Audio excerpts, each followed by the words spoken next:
Henry VI, Pot Roman 3 by William Shakespeare. Act I, Scene I, London, the Parliament House. While we pursued the horseman of the north, he slyly stole away and left his men, whereat the great lord of Northumberland, whose warlike ears could never brook retreat, cheered up the drooping army, and himself, Lord Clifford and Lord Stafford, all abreast, charged our main battle's front, and breaking in were by the swords of common soldiers slain. Lord Stafford's father, Duke of Buckingham, is either slain or wounded dangerously. I cleft his beaver with a downright blow. That this is true, father, behold his blood. And brother, here's the Earl of Wiltshire's blood, whom I encountered as the battles joined. Richard hath best deserved of all my sons. But is your grace dead, my lord of Somerset? And so do I. Victorious Prince of York, before I see thee seated in that throne which now the house of Lancaster usurps, I vow by heaven these eyes shall never close. This is the palace of the fearful king, and this the regal seat. Possess it, York, for this is thine and not King Henry's heirs. Assist me then, sweet Warwick, and I will, for hither we have broken in by force.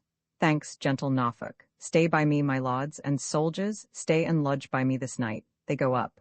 And when the king comes, offer him no violence unless he seek to thrust you out perforce. The queen this day here holds her parliament, but little thinks we shall be of her counsel. By words or blows here let us win our right. The bloody parliament shall this be called, unless Plantagenet, Duke of York, be king, and bashful Henry deposed, whose cowardice hath made us by words to our enemies. Then leave me not, my lords, be resolute. I mean to take possession of my right.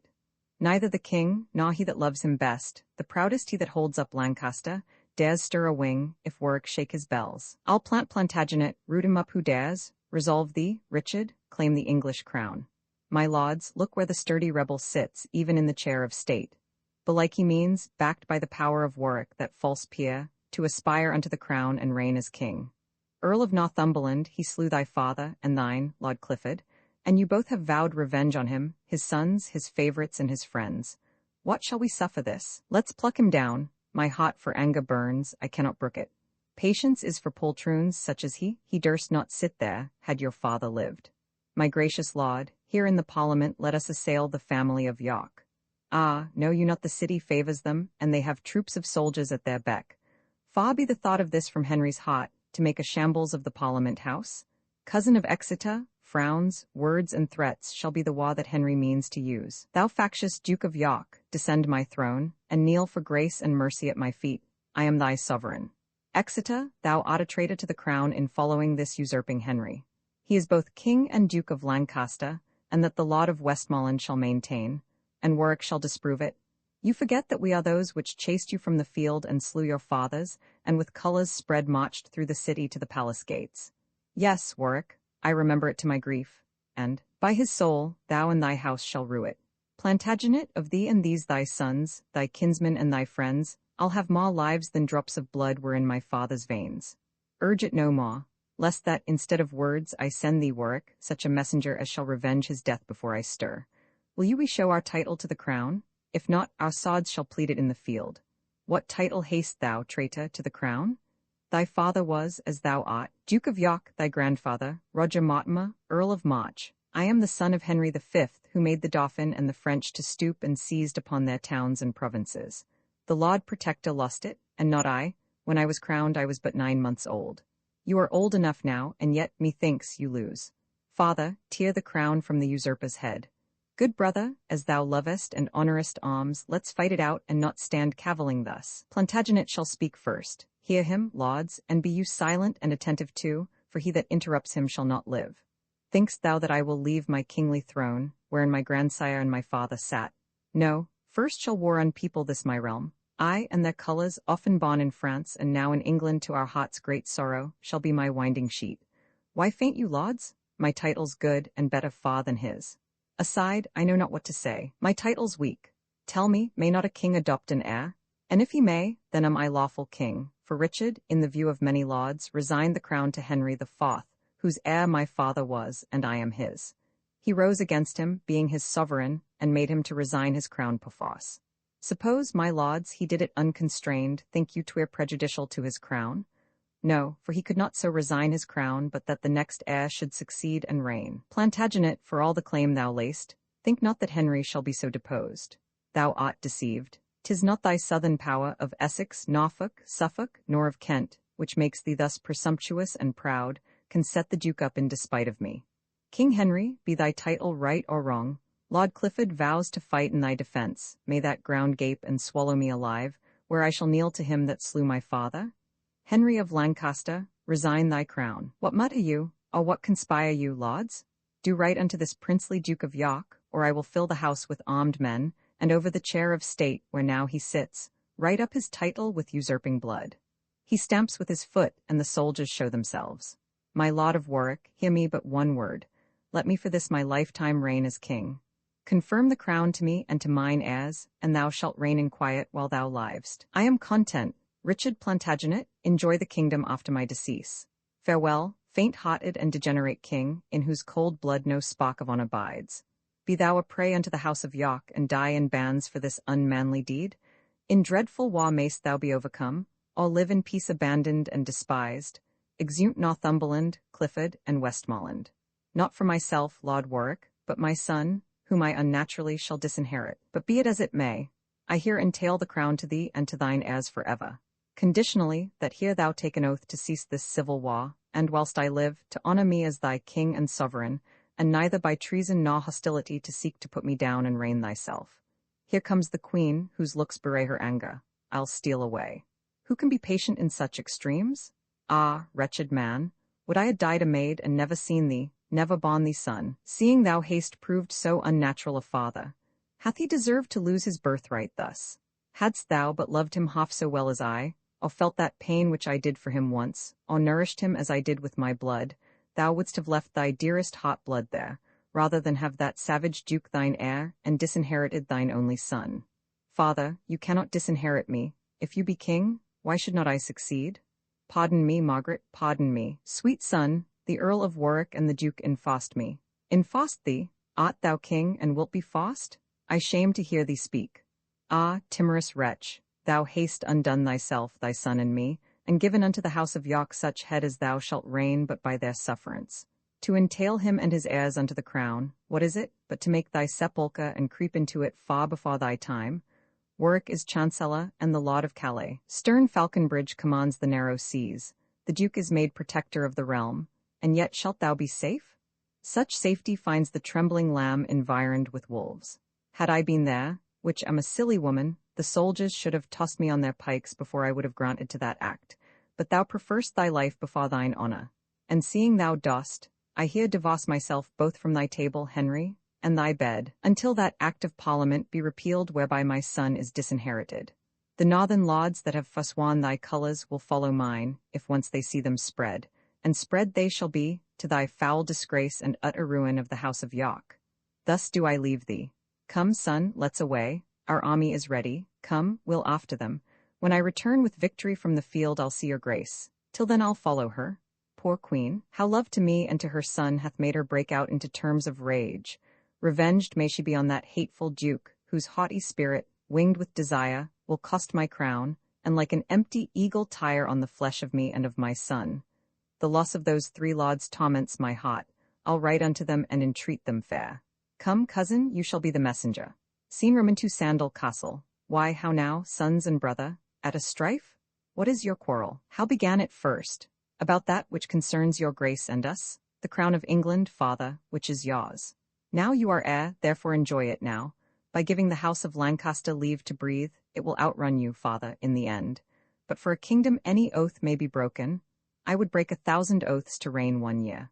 An oath is of no moment, being not took before a true and lawful magistrate that hath authority over him that swears. Henry had none, but did usurp the place then, seeing 'twas he that made you to depose. Your oath, my lord, is vain and frivolous. Therefore to arms, and father, do but think how sweet a thing it is to wear a crown, within whose circuit is Elysium and all that poets feign of bliss and joy. Why do we finger thus? I cannot rest until the white rose that I wear be dyed even in the lukewarm blood of Henry's heart. Richard enough, I will be king, or die. Brother, thou shalt to London presently, and wed on Warwick to this enterprise. Thou, Richard, shalt to the Duke of Norfolk, and tell him privily of our intent. You, Edward, shall unto my Lord Cobham, with whom the Kentish men will willingly rise, in them I trust, for they are soldiers, witty, courteous, liberal, full of spirit. While you are thus employed, what resteth more, but that I seek occasion how to rise, and yet the king not privy to my drift, nor any of the house of Lancaster. The queen with all the northern earls and lords intend here to besiege you in your castle. She is hard by with 20,000 men, and therefore fortify your hold, my lord. I with my sword. What, think'st thou that we fear them? Edward and Richard, you shall stay with me, my brother Montague shall post to London. Let noble Warwick, Cobham, and the rest, whom we have left protectors of the king, with powerful policies strengthen themselves, and trust not simple Henry nor his oaths. Brother, I go, I'll win them, fear it not, and thus most humbly I do take my leave. Exit. Sir John and Sir Hugh Mortimer, mine uncles, you are come to Sandal in a happy hour. The army of the queen mean to besiege us. I, with 500 father for a need, a woman's general. What should we fear? A march afar off. I hear their drums. Let's set our men in order, and issue forth and bid them battle straight. 5 men to 20? Though the odds be great, I doubt not, uncle, of our victory. Many a battle have I won in France, when as the enemy hath been 10 to 1. Why should I not now have the like success? Alarum, exeunt. Scene Roman 3 field of battle betwixt Sandal Castle and Wakefield. Ah, whither shall I fly to scape their hands? Ah, tutor, look where bloody Clifford comes. Chaplain, away! Thy priesthood saves thy life. As for the brat of this accursed duke, whose father slew my father, he shall die. Ah, Clifford, murder not this innocent child, lest thou be hated both of God and man. Exit, dragged off by soldiers. How now? Is he dead already? Or is it fear that makes him close his eyes? I'll open them. So looks the pent-up lion or the wretch that trembles under his devouring paws, and so he walks, insulting all his prey, and so he comes to rend his limbs asunder. Ah, gentle Clifford, kill me with thy sword, and not with such a cruel, threatening look. Sweet Clifford, hear me speak before I die. I am too mean a subject for thy wrath. Be thou revenged on men, and let me live. In vain thou speak'st, poor boy, my father's blood hath stopped the passage where thy words should enter. Then let my father's blood open it again. He is a man, and, Clifford, cope with him. Had thy brethren here, their lives and thine were not revenge sufficient for me. No, if I digged up thy forefathers' graves and hung their rotten coffins up in chains, it could not slake mine ire, nor ease my heart. The sight of any of the house of York is as a fury to torment my soul. Until I root out their accursed line and leave not one alive, I live in hell. Therefore, lifting his hand, oh, let me pray before I take my death. To thee I pray, sweet Clifford, pity me. But 'twas ere I was born. Thou hast one son, for his sake pity me, lest in revenge thereof, sith God is just, he be as miserably slain as I. Ah, let me live in prison all my days, and when I give occasion of offence, then let me die, for now thou hast no cause. No cause? Thy father slew my father, therefore die. Stabs him. Plantagenet? I come, Plantagenet. And this thy son's blood cleaving to my blade shall rust upon my weapon, till thy blood, congealed with this, do make me wipe off both. Exit. Scene Roman for another part of the field. The army of the queen hath got the field. My uncles both are slain in rescuing me, and all my followers to the eager foe turn back and fly, like ships before the wind, or lambs pursued by hunger-starved wolves. My sons, God knows what hath bechanced them, but this I know, they have demeaned themselves like men born to renown by life or death. 3 times did Richard make a lane to me, and thrice cried, Courage, father, fight it out. And full as oft came Edward to my side, with purple falchion, painted to the hilt in blood of those that had encountered him. And when the haughtiest warriors did retire, Richard cried, Charge, and give no foot of ground, and cried, A crown, or else a glorious tomb, a sceptre, or an earthly sepulchre. With this we charged again, but out, alas, we budged again, as I have seen a swan with bootless labour swim against the tide and spend her strength with overmatching waves. A shot alarum within. Ah, hark, the fatal followers do pursue, and I am faint and cannot fly their fury. And were I strong, I would not shun their fury. The sands are numbered that make up my life.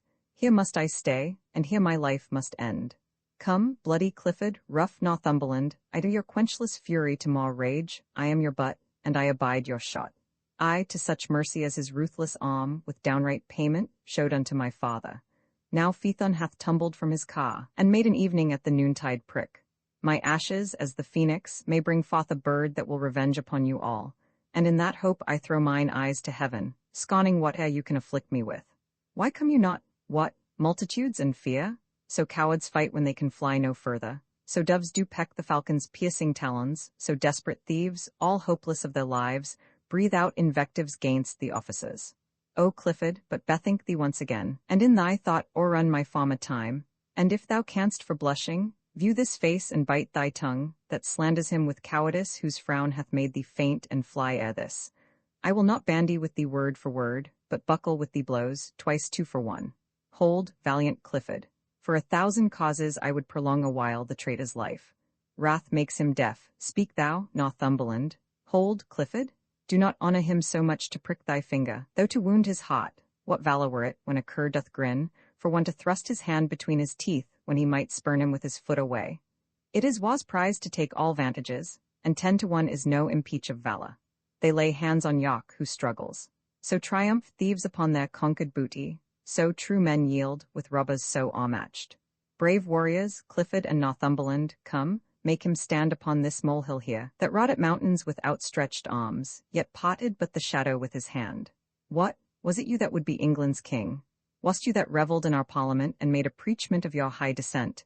Where are your mess of sons to back you now? The wanton Edward, and the lusty George? And was that valiant crookback prodigy, Dicky your boy, that with his grumbling voice was wont to cheer his dad in mutinies?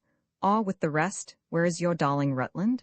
Look, York, I stained this napkin with the blood that valiant Clifford, with his rapier's point, made issue from the bosom of the boy, and if thine eyes can water for his death, I give thee this to dry thy cheeks withal. Alas, poor York, but that I hate thee deadly, I should lament thy miserable state. I prithee grieve to make me merry, York. What hath thy fiery heart so parched thine entrails that not a tear can fall for Rutland's death? Why art thou patient, man? Thou shouldst be mad, and I, to make thee mad, do mock thee thus. Stamp, rave, and fret that I may sing and dance. Thou wouldst be feed, I see, to make me spot. York cannot speak unless he wear a crown. A crown for York? And lauds, bow low to him. Hold you his hands whilst I do set it on, putting a paper crown on his head. Ay, marry, sir, now looks he like a king? Ay, this is he that took King Henry's chair, and this is he was his adopted heir. But how is it that great Plantagenet is crowned so soon, and broke his solemn oath? As I bethink me, you should not be king till our King Henry had shook hands with death. And will you pale your head in Henry's glory, and rub his temples of the diadem, now in his life, against your holy oath? Oh, 'tis a fault too unpardonable. Off with the crown, and with the crown his head, and whilst we breathe, take time to do him dead. She-wolf of France, but worse than wolves of France, whose tongue more poisons than the adder's tooth? How ill-beseeming is it in thy sex to triumph, like an Amazonian trull, upon their woes whom fortune captivates, but that thy face is, visard-like, unchanging, made impudent with use of evil deeds, I would essay, proud queen, to make thee blush. To tell thee whence thou camest, of whom derived, were shame enough to shame thee, wert thou not shameless. Thy father bears the type of King of Naples, of both the Sicils and Jerusalem, yet not so wealthy as an English yeoman. Hath that poor monarch taught thee to insult?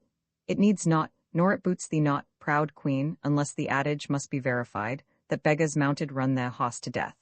'Tis beauty that doth oft make women proud, but God he knows, thy share thereof is small.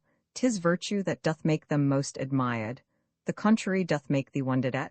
'Tis government that makes them seem divine, the want thereof makes thee abominable. Thou art as opposite to every good as the antipodes are unto us, or as the south to the septentrion. O tiger's heart wrapped in a woman's hide, how couldst thou drain the lifeblood of the child, to bid the father wipe his eyes withal, and yet be seen to bear a woman's face? Women are soft, mild, pitiful, and flexible, thou stern, obdurate, flinty, rough, remorseless. Bidst thou me rage? Why now thou haste thy wish, wouldst have me weep? Why now thou haste thy will? For raging wind blows up incessant showers, and when the rage allays, the rain begins. These tears are my sweet Rutland's obsequies, and every drop cries vengeance for his death, gainst thee, fell Clifford, and thee, false Frenchwoman. Beshrew me, but his passion moves me so that hardly can I check my eyes from tears. That face of his the hungry cannibals would not have touched, would not have stained with blood.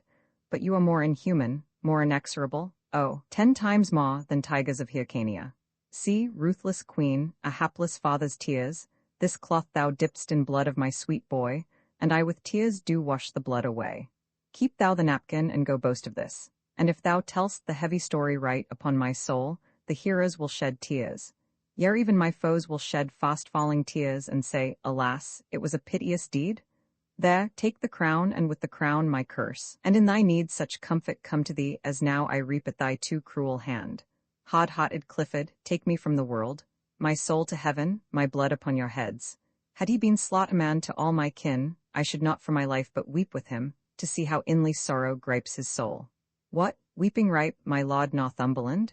Think but upon the wrong he did us all, and that will quickly dry thy melting tears. Open thy gate of mercy, gracious God. My soul flies through these wounds to seek out thee. Dies, off with his head and set it on York gates, so York may overlook the town of York. Flourish, exeunt.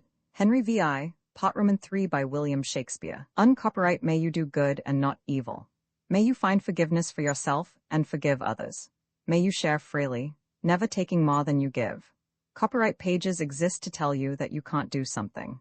Unlike them, this uncopyright page exists to tell you that the writing and artwork in this ebook are believed to be in the United States public domain. That is, they are believed to be free of copyright restrictions in the United States. The United States public domain represents our collective cultural heritage, and items in it are free for anyone in the United States to do almost anything at all with, without having to get permission. Copyright laws are different all over the world, and the source text or artwork in this ebook may still be copyrighted in other countries. If you're not located in the United States, you must check your local laws before using this ebook. Standard ebooks makes no representations regarding the copyright status of the source text or artwork in this ebook in any country other than the United States.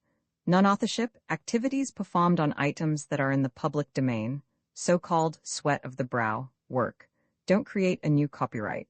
That means that nobody can claim a new copyright on an item that is in the public domain for, among other things, work like digitization, mock-up, or typography. Regardless, the contributors to this ebook released their contributions under the terms in the CC 01.0 Universal Public Domain dedication, thus dedicating to the worldwide public domain all of the work they've done on this ebook, including but not limited to metadata, the title page, imprint, colophon, this uncopyright, and any changes or enhancements to, or mock-up on, the original text and artwork. This dedication doesn't change the copyright status of the source text or artwork. We make this dedication in the interest of enriching our global cultural heritage, to promote free and libre culture around the world, and to give back to the unrestricted culture that has given all of us so much. Table of Contents Landmarks, Act Roman 2 Scene I a plain near Mortimer's Cross in Herefordshire. I wonder how our princely father scaped, or whether he be scaped away or no from Clifford's and Northumberland's pursuit. Had he been ta'en, we should have heard the news. Had he been slain, we should have heard the news. Or had he scaped, methinks we should have heard the happy tidings of his good escape. How fares my brother? Why is he so sad? I cannot joy, until I be resolved where our right valiant father is become. I saw him in the battle range about, and watched him how he singled Clifford forth. Methought he bore him in the thickest troop as doth a lion in a herd of neat, or as a bear, encompassed round with dogs, who having pinched a few and made them cry, the rest stand all aloof and balk at him. So fared our father with his enemies, so fled his enemies my warlike father. Methinks 'tis prize enough to be his son. See how the morning opes her golden gates and takes her farewell of the glorious sun.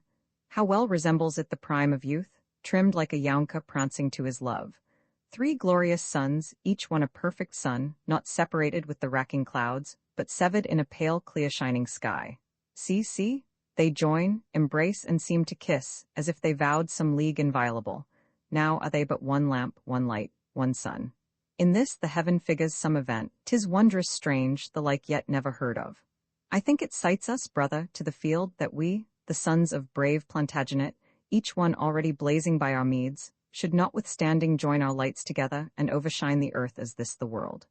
Whate'er it bodes, henceforward will I bear upon my target 3 fair shining sons. Nay, bear 3 daughters. By your leave I speak it, you love the breeder better than the male. But what art thou, whose heavy looks foretell some dreadful story hanging on thy tongue? Ah, one that was a woeful looker-on when as the noble Duke of York was slain, your princely father and my loving lord. Environed he was with many foes, and stood against them, as the hope of Troy against the Greeks that would have entered Troy. But Hercules himself must yield to odds, and many strokes, though with a little axe, hew down and fell the hottest timbered oak. By many hands your father was subdued, but only slaughtered by the ireful arm of unrelenting Clifford and the Queen, who crowned the gracious Duke in high despite, laughed in his face. And when with grief he wept, the ruthless Queen gave him to dry his cheeks a napkin steeped in the harmless blood of sweet young Rutland, by rough Clifford slain. And after many scones, many foul taunts, they took his head, and on the gates of York they set the same, and there it doth remain, the saddest spectacle that e'er I viewed. Sweet Duke of York, our prop to lean upon, now thou art gone, we have no staff, no stay. O Clifford, boisterous Clifford, thou hast slain the flower of Europe for his chivalry, and treacherously hast thou vanquished him, for hand to hand he would have vanquished thee. Now my soul's palace is become a prison. Ah, would she break from hence, that this my body might in the ground be closed up in rest. For never henceforth shall I joy again, never, oh never, shall I see more joy. I cannot weep, for all my body's moisture scarce serves to quench my furnace-burning heart, nor can my tongue unload my heart's great burthen. For self-same wind that I should speak withal is kindling coals that fires all my breast, and burns me up with flames that tears would quench. To weep is to make less the depth of grief, tears then for babes. Blows and revenge for me, Richard, I bear thy name. I'll venge thy death, or die renowned by attempting it. His name that valiant duke hath left with thee, his dukedom and his chair with me is left. Nay, if thou be that princely eagle's bird, show thy descent by gazing gainst the sun, for chair and dukedom, throne and kingdom say, either that is thine, or else thou wert not his. Great Lord of Warwick, if we should recount our baleful news, and at each word's deliverance stab poniards in our flesh till all were told, the words would add more anguish than the wounds. O valiant Lord, the Duke of York is slain. O Warwick, Warwick, that Plantagenet which held thee dearly as his soul's redemption, is by the stern Lord Clifford done to death.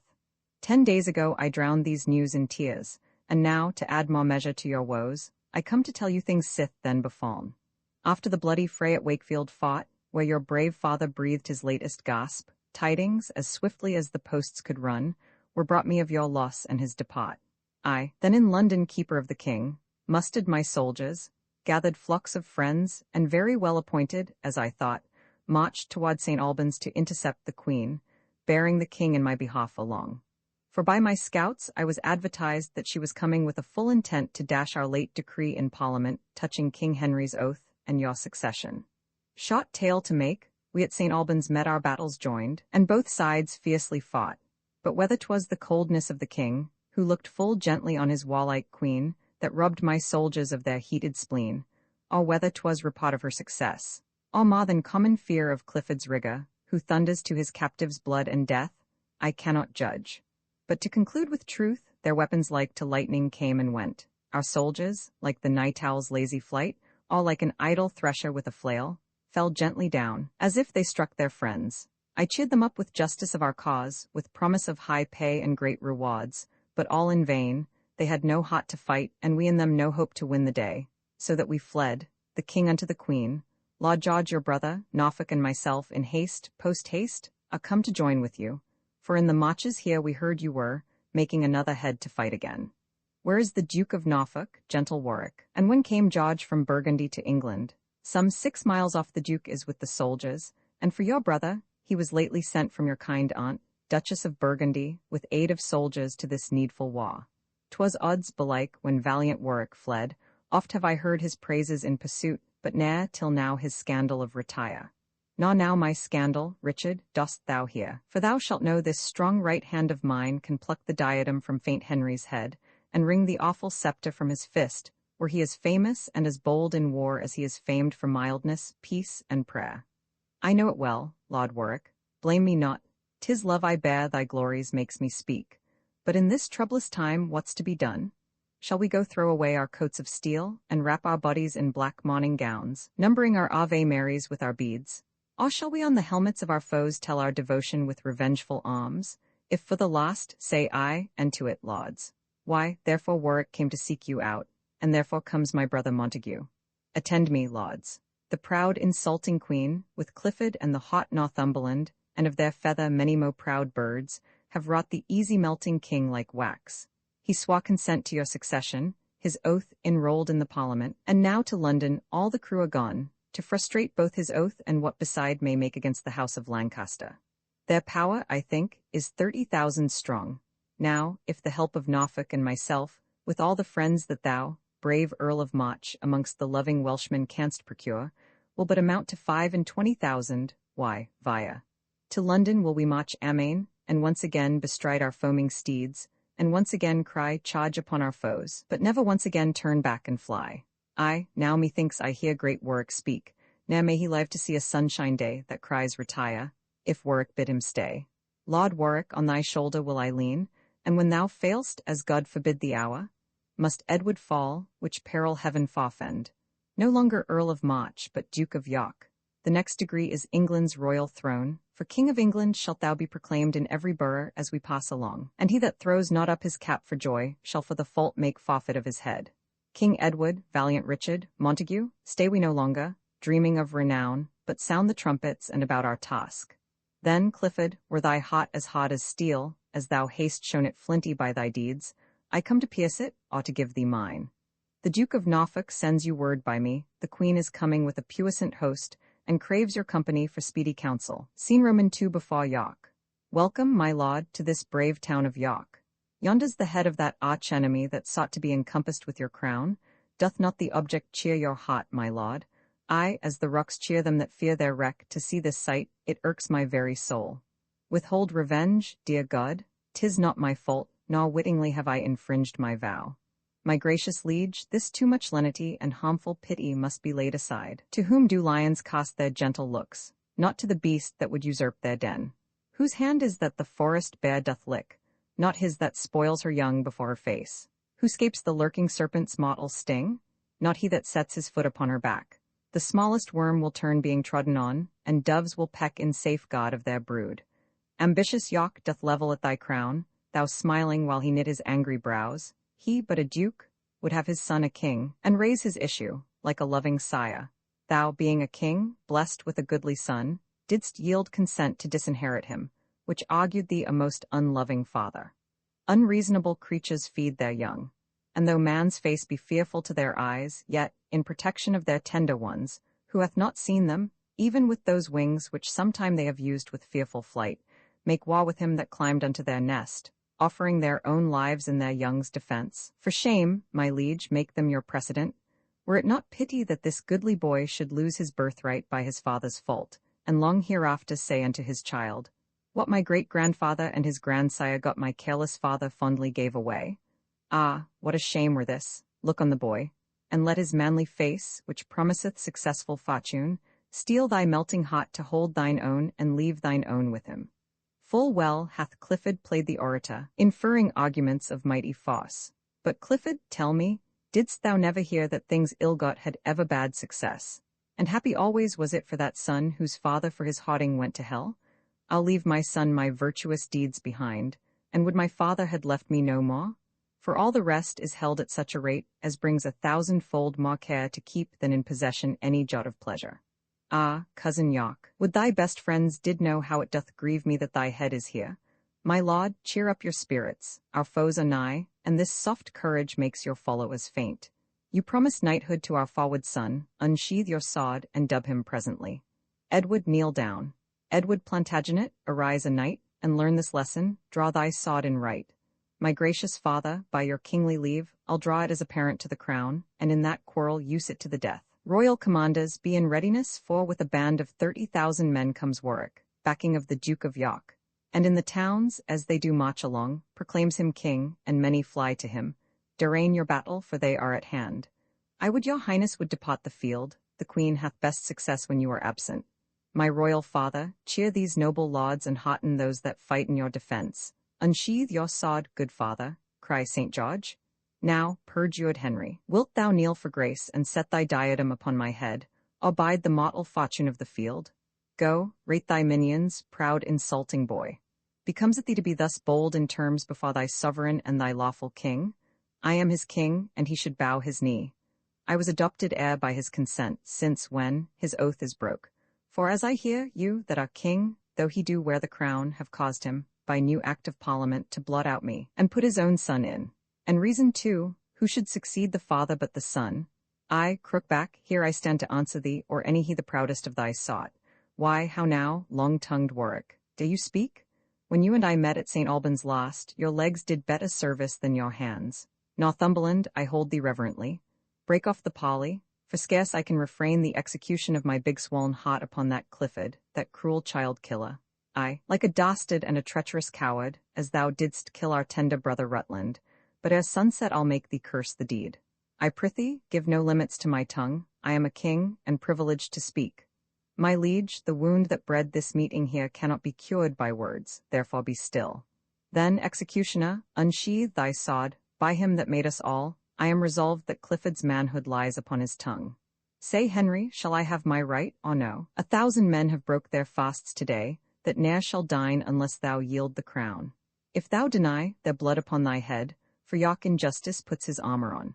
If that be right which Warwick says is right, there is no wrong, but everything is right. Whoever got thee, there thy mother stands, for well I wot, thou hast thy mother's tongue. But thou art neither like thy sire nor dam, but like a foul, misshapen stigmatic, marked by the destinies to be avoided, as venom toads, all lizards' dreadful stings. Iron of Naples hid with English guilt, whose father bears the title of a king, as if a channel should be called the sea, shamest thou not, knowing whence thou art extract, to let thy tongue detect thy base-born heart? A wisp of straw were worth 1,000 crowns, to make this shameless callet know herself. Helen of Greece was fairer far than thou, although thy husband may be Menelaus. And ne'er was Agamemnon's brother wronged by that false woman, as this king by thee. His father revelled in the heart of France, and tamed the king, and made the dauphin stoop. And had he matched according to his state, he might have kept that glory to this day. But when he took a beggar to his bed, and graced thy poor sire with his bridal day, even then that sunshine brewed a shower for him, that washed his father's fortunes forth of France, and heaped sedition on his crown at home. For what hath broached this tumult but thy pride? Hadst thou been meek, our title still had slept, and we, in pity of the gentle king, had slipped our claim until another age. But when we saw our sunshine made thy spring, and that thy summer bred us no increase, we set the axe to thy usurping root. And though the edge hath something hit ourselves, yet, know thou, since we have begun to strike, we'll never leave till we have hewn thee down, or bathed thy growing with our heated bloods. And in this resolution, I defy thee, not willing any longer conference, since thou deniest the gentle king to speak. Sound trumpets, let our bloody colours wave, and either victory or else a grave. No, wrangling woman, will no longer stay, these words will cost 10,000 lives this day. Exeunt. Scene Roman 3, a field of battle between Towton and Saxton in Yorkshire. Forspent with toil, as runners with a race, I lay me down a little while to breathe, for strokes received, and many blows repaid, have rubbed my strong-knit sinews of their strength, and spite of spite needs must I rest a while. Smile, gentle heaven, or strike, ungentle death, for this world frowns, and Edward's sun is clouded. Our hap is loss, our hope but sad despair, our ranks are broke, and ruin follows us. What counsel give you? Whither shall we fly? Bootless is flight, they follow us with wings, and weak we are and cannot shun pursuit. Ah, Warwick, why hast thou withdrawn thyself? Thy brother's blood the thirsty earth hath drunk, broached with the steely point of Clifford's lance. And in the very pangs of death he cried, like to a dismal clangor heard from far, Warwick, revenge? Brother, revenge my death? So, underneath the belly of their steeds that stained their fetlocks in his smoking blood, the noble gentleman gave up the ghost. Then let the earth be drunken with our blood. I'll kill my hoss because I will not fly. Why stand we like soft-hearted women here, wailing our losses, whiles the foe doth rage, and look upon, as if the tragedy were played in jest by counterfeiting actors? Here on my knee I vow to God above, I'll never pause again, never stand still, till either death hath closed these eyes of mine, or fortune given me measure of revenge. O Warwick, I do bend my knee with thine, and in this vow do chain my soul to thine. And ere my knee rise from the earth's cold face, I throw my hands, mine eyes, my heart to thee. Thou set her up and pluck a down of kings, beseeching thee, if with they will it stands that to my foes this body must be prey, yet that thy brazen gates of heaven may ope, and give sweet passage to my sinful soul. Now, lauds, take leave until we meet again, where it be, in heaven or in earth. Brother, give me thy hand, and, gentle Warwick, let me embrace thee in my weary arms. I that did never weep, now melt with woe that winter should cut off our springtime so. Yet let us all together to our troops, and give them leave to fly that will not stay, and call them pillars that will stand to us, and if we thrive, promise them such rewards as victors wear at the Olympian games. This may plant courage in their quailing breasts, for yet is hope of life and victory. Foslo no longer, make we hence amain. Exeunt. Scene Roman for another part of the field. Now, Clifford, I have singled thee alone. Suppose this arm is for the Duke of York, and this for Rutland, both bound to revenge, wert thou environed with a brazen wall. Now, Richard, I am with thee here alone. This is the hand that stabbed thy father York, and this the hand that slew thy brother Rutland, and here's the heart that triumphs in their death and cheers these hands that slew thy sire and brother to execute the like upon thyself. And so, have it thee?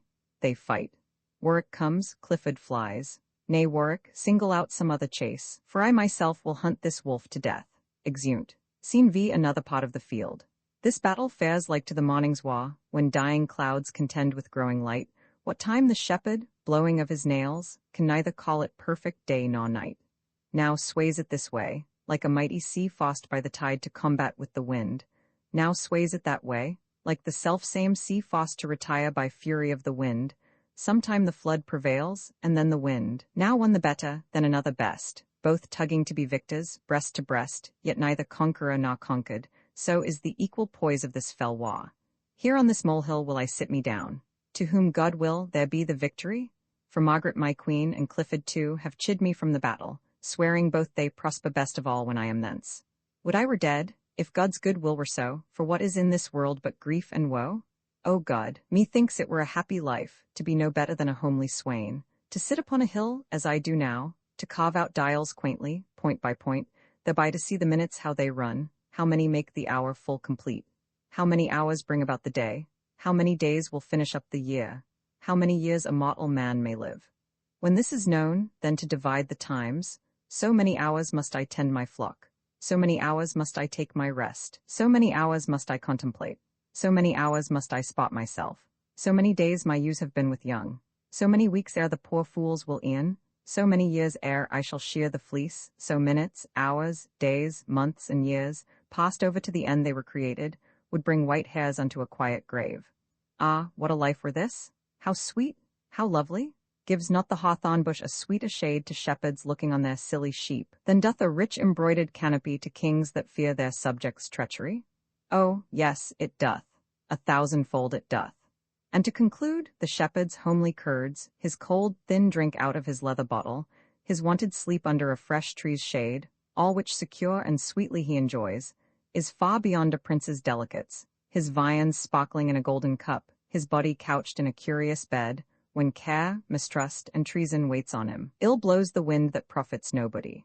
This man, whom hand to hand I slew in fight, may be possessed with some store of crowns, and I, that haply take them from him now, may yet ere night yield both my life and them to some man else, as this dead man doth me. Who's this? O God, it is my father's face, whom in this conflict I unwares have killed.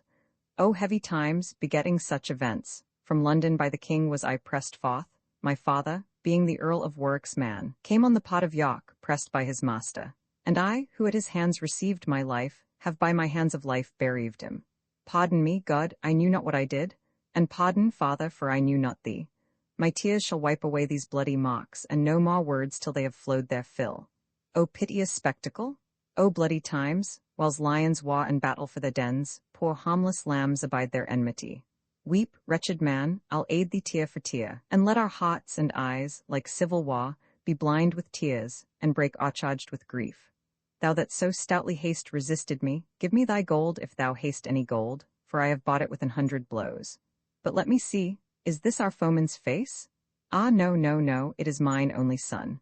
Ah, boy, if any life be left in thee, throw up thine eye, see what showers arise, blown with the windy tempest of my heart, upon thy wounds, that kill mine eye and heart.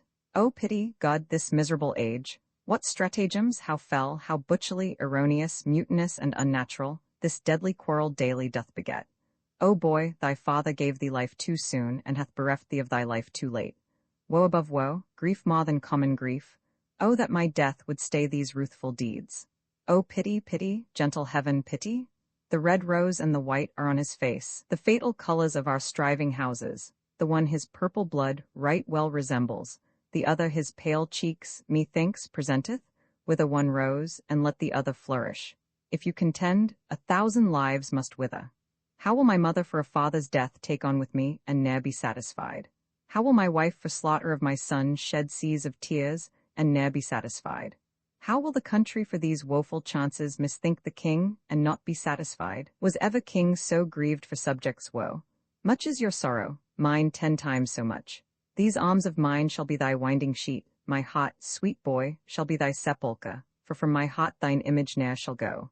My sighing breast shall be thy funeral bell, and so obsequious will thy father be, even for the loss of thee, having no ma, as Priam was for all his valiant sons. I'll bear thee hence, and let them fight that will, for I have murdered where I should not kill. Exit with the body. Sad-hearted men, much overgone with care, here sits a king more woeful than you are. Fly, father, fly, for all your friends are fled, and Warwick rages like a chafed bull. Away, for death doth hold us in pursuit.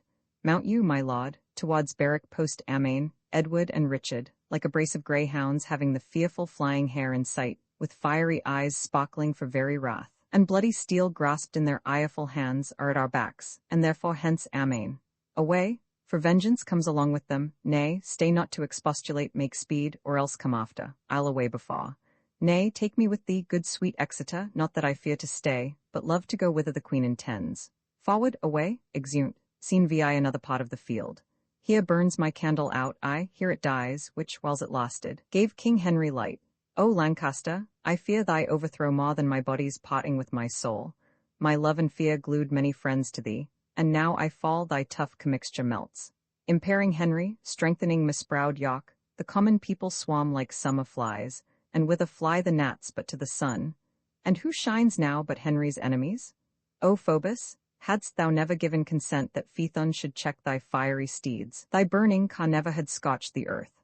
And Henry, hadst thou swayed as kings should do, or as thy father and his father did, giving no ground unto the house of York, they never then had sprung like summer flies.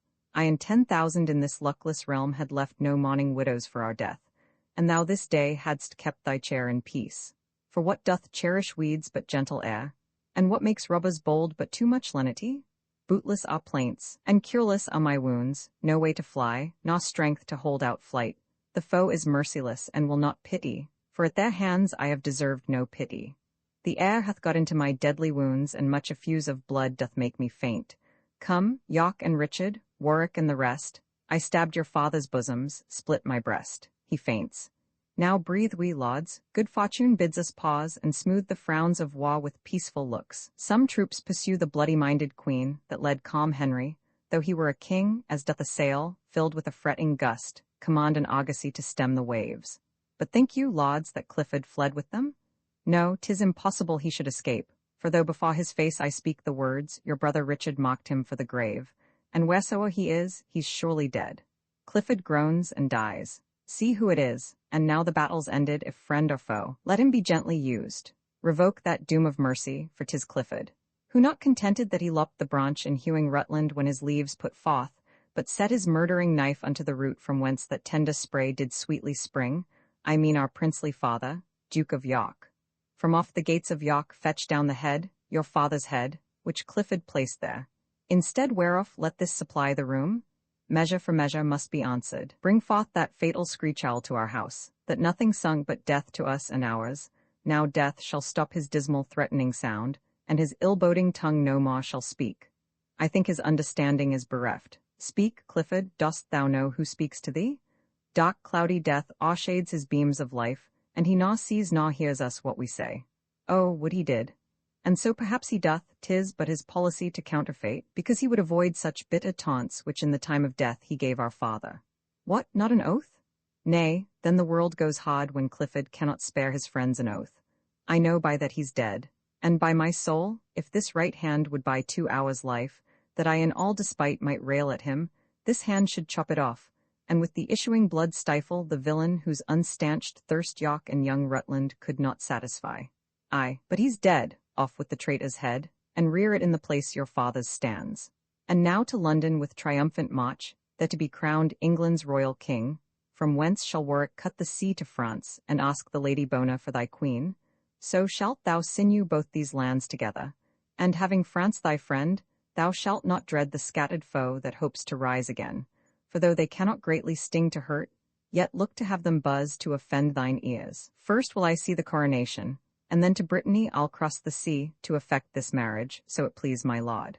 Even as thou wilt, sweet Warwick, let it be, for in thy shoulder do I build my seat, and never will I undertake the thing wherein thy counsel and consent is wanting. Richard, I will create thee Duke of Gloucester, and George of Clarence. Warwick, as ourself, shall do and undo as him pleaseth best. Let me be Duke of Clarence, George of Gloucester, for Gloucester's dukedom is too ominous. Tut, that's a foolish observation. Richard, be Duke of Gloucester.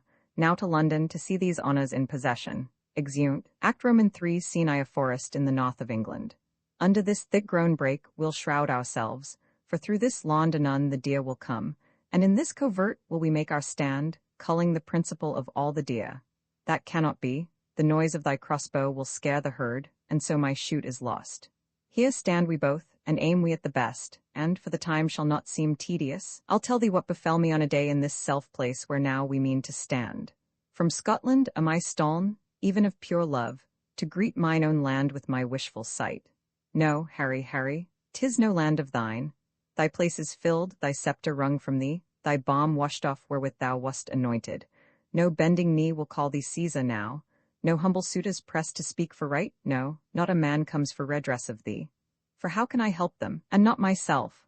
Ay, here's a deer whose skin's a keeper's fee, this is the quondam king, let's seize upon him.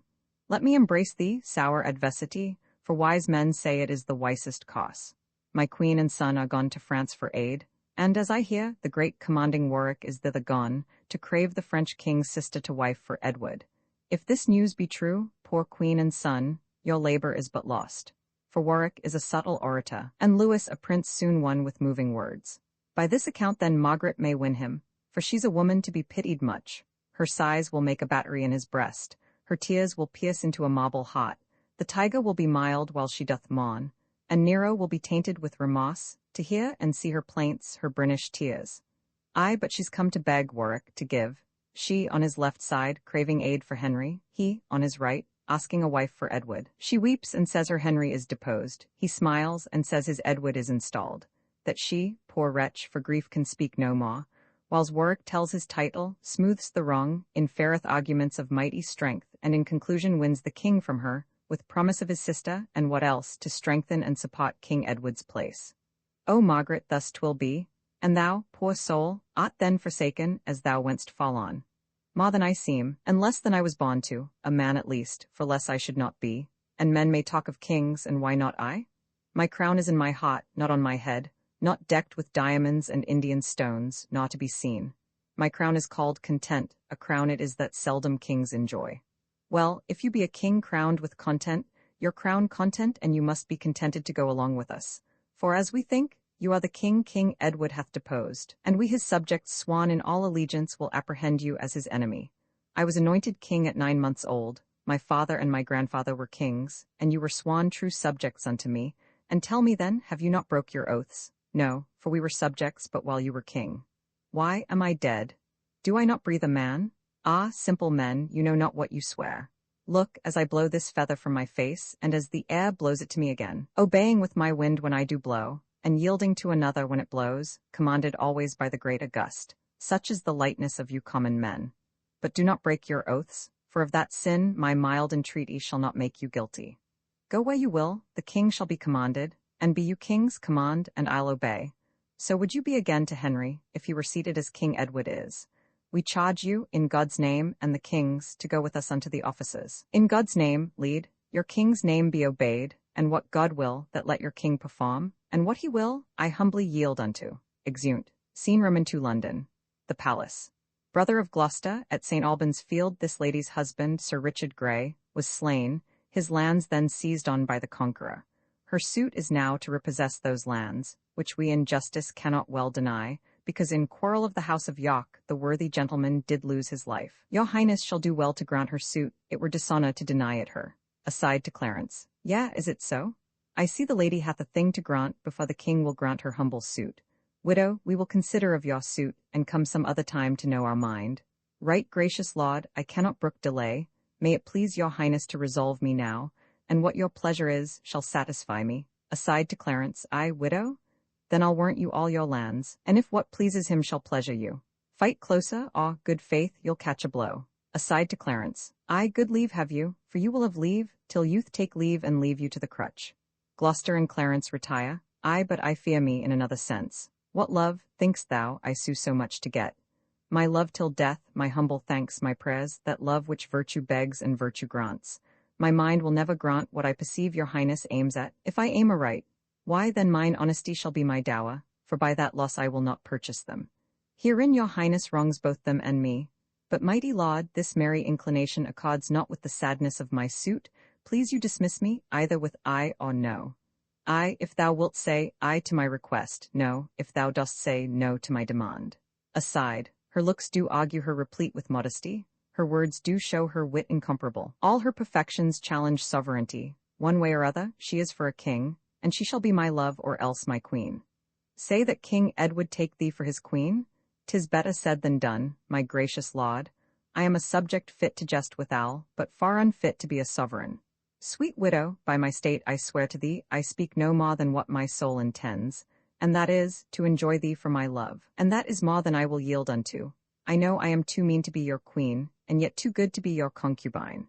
No more than when my daughters call thee mother. Thou art a widow, and thou hast some children, and by God's mother, I being but a bachelor, have other some. Why, 'tis a happy thing to be the father unto many sons. Answer no more, for thou shalt be my queen. Well, jest on, brothers, I can tell you both her suit is granted for her husband's lands. My gracious lord, Henry your foe is taken, and brought your prisoner to your palace gate. See that he be conveyed unto the Tower, and go we, brothers, to the man that took him, to question of his apprehension. Widow, go you along. Lords, use her honourably. Exeunt all but Gloucester. I, Edward, will use women honourably. Would he were wasted, marrow, bones, and all, that from his loins no hopeful branch may spring, to cross me from the golden time I look for? And yet, between my soul's desire and me, the lustful Edward's title buried, is Clarence Henry, and his son young Edward, and all the unlooked-for issue of their bodies, to take their rooms, ere I can place myself. A cold premeditation for my purpose. Why then, I do but dream on sovereignty, like one that stands upon a promontory, and spies a far-off shaw where he would tread, wishing his foot were equal with his eye, and chides the sea that sunders him from thence, saying, he'll lait it dry to have his way. So do I wish the crown, being so far off, and so I chide the means that keeps me from it.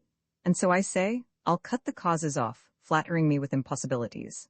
My eyes too quick, my heart always too much, unless my hand and strength could equal them. Well, say there is no kingdom then for Richard. What other pleasure can the world afford? I'll make my heaven in a lady's lap, and deck my body in gay ornaments, and witch sweet ladies with my words and looks. O miserable thought! And more unlikely than to accomplish 20 golden crowns. Why, love forswore me in my mother's womb, and for I should not deal in her soft laws, she did corrupt frail nature with some bribe, to shrink mine arm up like a withered shrub, to make an envious mountain on my back, where sits deformity to mock my body, to shape my legs of an unequal size, to disproportion me in every part, like to a chaos, or an unlicked bear whelp that carries no impression like the dam. And am I then a man to be beloved? O monstrous fault, to harbour such a thought. Then, since this earth affords no joy to me, but to command, to check, to awe-bear such as are of better person than myself, I'll make my heaven to dream upon the crown, and, whiles I live, to account this world but hell, until my misshaped trunk that bears this head be round impaled with a glorious crown. And yet I know not how to get the crown, for many lives stand between me and home.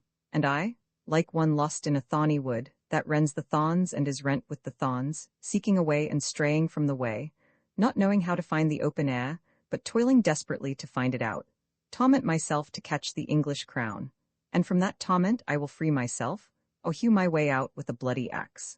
Why, I can smile and murder whiles I smile, and cry content to that which grieves my heart, and wet my cheeks with artificial tears, and frame my face to all occasions. I'll drown more sailors than the mermaid shall, I'll slay more gazes than the basilisk. I'll play the orator as well as Nesta, deceive more slyly than Ulysses could, and, like a Sinon, take another Troy. I can add colours to the chameleon, change shapes with Proteus for advantages, and set the murderous Machiavel to school. Can I do this, and cannot get a crown? Tut, were it farther off, I'll pluck it down. Exit. Scene Roman 3 France. The King's Palace. Fair Queen of England, worthy Margaret, sit down with us. It ill befits thy state and birth, that thou shouldst stand while Louis doth sit. No, mighty King of France. Now Margaret must strike her sail and learn a while to serve where kings command.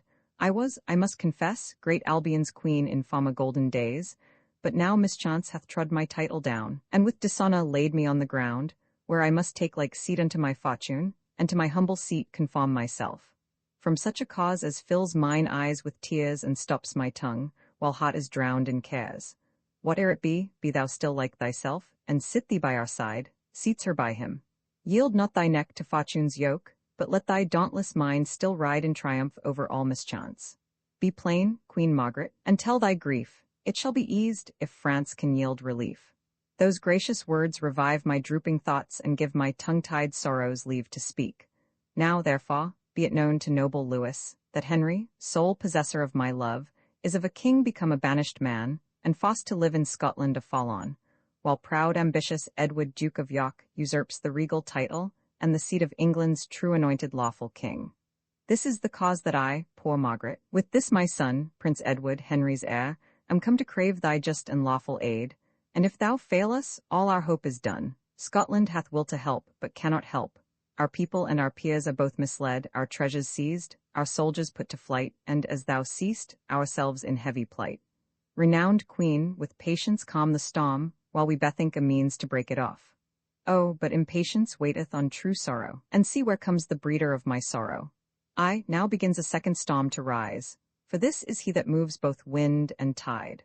From worthy Edward, King of Albion, my lord and sovereign, and thy vowed friend I come, in kindness and unfeigned love first, to do greetings to thy royal person, and then to crave a league of amity, and lastly, to confirm that amity with a nuptial knot, if thou vouchsafe to grant that virtuous Lady Bona, thy fair sister, to England's king in lawful marriage, to Bona. And gracious madam, in our king's behalf, I am commanded, with your leave and favour, humbly to kiss your hand and with my tongue to tell the passion of my sovereign's heart, where fame, late entering at his heedful ears, hath placed thy beauty's image and thy virtue. King Louis and Lady Bona, hear me speak before you answer Warwick. His demand springs not from Edward's well-meant, honest love, but from deceit bred by necessity. For how can tyrants safely govern home, unless abroad they purchase great alliance? To prove him tyrant this reason may suffice, that Henry liveth still, but were he dead, yet here Prince Edward stands, King Henry's son. Look, therefore, Louis, that by this league and marriage thou draw not on thy danger and dishonour, for though usurpers sway the rule a while, yet heavens are just, and time suppresseth wrongs. Because thy father Henry did usurp, and thou no more art prince than she is queen. Then Warwick disannuls great John of Gaunt, which did subdue the greatest part of Spain, and after John of Gaunt, Henry the Fourth, whose wisdom was a mirror to the wisest, and after that wise prince, Henry the Fifth, who by his prowess conquered all France. From these our Henry lineally descends. Oxford, how haps it in this smooth discourse, you told not how Henry the Sixth hath lost all that which Henry Fifth had gotten? Methinks these peers of France should smile at that. But for the rest, you tell a pedigree of 62 years, a silly time to make prescription for a kingdom's worth. Why, Warwick, canst thou speak against thy liege, whom thou obeyedst 36 years, and not bewray thy treason with a blush? Can Oxford, that did ever fence the right, now buckle falsehood with a pedigree? For shame! Leave Henry, and call Edward king. Call him my king by whose injurious doom my elder brother, the Lord Aubrevere, was done to death. And more than so, my father, even in the downfall of his mellowed years, when nature brought him to the door of death. No, Warwick, no, while life upholds this arm upholds the house of Lancaster. Queen Margaret, Prince Edward, and Oxford vouchsafe, at our request, to stand aside while I use further conference with Warwick. They stand aloof. Now, Warwick, tell me, even upon thy conscience, is Edward your true king? For I were loath to link with him that were not lawful chosen. Then further, all dissembling set aside, tell me for truth the measure of his love unto our sister Bona. Such it seems as may beseem a monarch like himself. Myself have often heard him say, and swear that this his love was an eternal plant, whereof the root was fixed in virtue's ground, the leaves and fruit maintained with beauty's sun, exempt from envy, but not from disdain, unless the Lady Bona quit his pain. Your grant, or your denial, shall be mine to Warwick. Yet I confess that often ere this day, when I have heard your king's desert recounted, mine ear hath tempted judgment to desire. Then, Warwick, thus? Our sister shall be Edward's, and now forthwith shall articles be drawn touching the jointure that your king must make, which with her dowry shall be counterpoised. Draw near, Queen Margaret, and be a witness that Bona shall be wife to the English king. Deceitful Warwick, it was thy device by this alliance to make void my suit. Before thy coming Louis was Henry's friend, and still is friend to him and Margaret. But if your title to the crown be weak, as may appear by Edward's good success, then 'tis but reason that I be released from giving aid which late I promised. Yet shall you have all kindness at my hand that your estate requires, and mine can yield. Henry now lives in Scotland at his ease, where having nothing, nothing can he lose. And as for you yourself, our quondam queen, you have a father able to maintain you, and better twere you troubled him than France. Peace, impudent and shameless Warwick, peace, proud setter up and puller down of kings. I will not hence till with my talk and tears, both full of truth, I make King Louis behold thy sly conveyance and thy lord's false love. For both of you are birds of self-same feather. Post blows a horn within, to Warwick. My lord ambassador, these letters are for you, sent from your brother, Marquess Montague, to Louis. These from our king unto your majesty, to Margaret. And madam, these for you, from whom I know not. They all read their letters. I like it well that our fair queen and mistress smiles at her news, while Warwick frowns at his. Nay, mark how Louis stamps as he were nettled. I hope all's for the best. What, has your king married the Lady Grey? And now, to soothe your forgery and his, sends me a paper to persuade me patience. Is this the alliance that he seeks with France? Dare he presume to scorn us in this manner? I told your majesty as much before. This proveth Edward's love and Warwick's honesty. King Louis, I here protest, in sight of heaven, and by the hope I have of heavenly bliss, that I am clear from this misdeed of Edward's, no more my king, for he dishonours me, but most himself, if he could see his shame. Did I forget that by the house of York my father came untimely to his death? Did I let pass the abuse done to my niece? Did I impale him with the regal crown? Did I put Henry from his native right? And am I guerdoned at the last with shame? Shame on himself? For my desert is honour, and to repair my honour lost for him, I here renounce him and return to Henry. My noble queen, let former grudges pass, and henceforth I am thy true servitor. I will revenge his wrong to Lady Bona and replant Henry in his former state. Warwick, these words have turned my hate to love, and I forgive and quite forget old faults, and joy that thou becomest King Henry's friend. So much his friend, I, his unfeigned friend, that if King Louis vouchsafe to furnish us with some few bands of chosen soldiers, I'll undertake to land them on our coast and force the tyrant from his seat by war. 'Tis not his new-made bride shall succour him. And as for Clarence, as my letters tell me, he's very likely now to fall from him, for matching more for wanton lust than honour, or than for strength and safety of our country. Dear brother, how shall Bona be revenged but by thy help to this distressed queen? Renowned prince, how shall poor Henry live, unless thou rescue him from foul despair? And mine with hers, and thine, and Margaret's. Therefore at last I firmly am resolved you shall have aid. Then, England's messenger, return in post, and tell false Edward, thy supposed king, that Louis of France is sending over Mascas to revel it with him and his new bride. Thou seest what's past, go fear thy king withal. Tell him, in hope he'll prove a widower shortly, I'll wear the willow garland for his sake. Tell him, my mourning weeds are laid aside, and I am ready to put armour on. Tell him for me that he hath done me wrong, and therefore I'll uncrown him ere it be long. There's thy reward, begone. Exit post. But Warwick, thou and Oxford, with 5,000 men, shall cross the seas and bid false Edward battle, and as occasion serves, this noble queen and prince shall follow with a fresh supply. Yet, ere thou go, but answer me one doubt, what pledge have we of thy firm loyalty? This shall assure my constant loyalty, that if our queen and this young prince agree, I'll join mine eldest daughter and my joy to him forthwith in holy wedlock bands. Yes, I agree, and thank you for your motion. Son Edward, she is fair and virtuous, therefore delay not, give thy hand to Warwick, and with thy hand thy faith irrevocable, that only Warwick's daughter shall be thine. Yes, I accept her, for she well deserves it, and here, to pledge my vow, I give my hand. He gives his hand to Warwick. Why stay we now? These soldiers shall be levied, and thou, Lord Bourbon, our high admiral, shalt waft them over with our royal fleet. I long till Edward fall by war's mischance, for mocking marriage with the dame of France. Exeunt all but Warwick. I came from Edward as ambassador, but I return his swan and mortal foe. Matter of marriage was the charge he gave me, but dreadful war shall answer his demand. Had he none else to make a stale but me? Then none, but I shall turn his jest to sorrow. I was the chief that raised him to the crown, and I'll be chief to bring him down again. Not that I pity Henry's misery, but seek revenge on Edward's mockery. Exit, Act Room and Fawcene, London, the palace.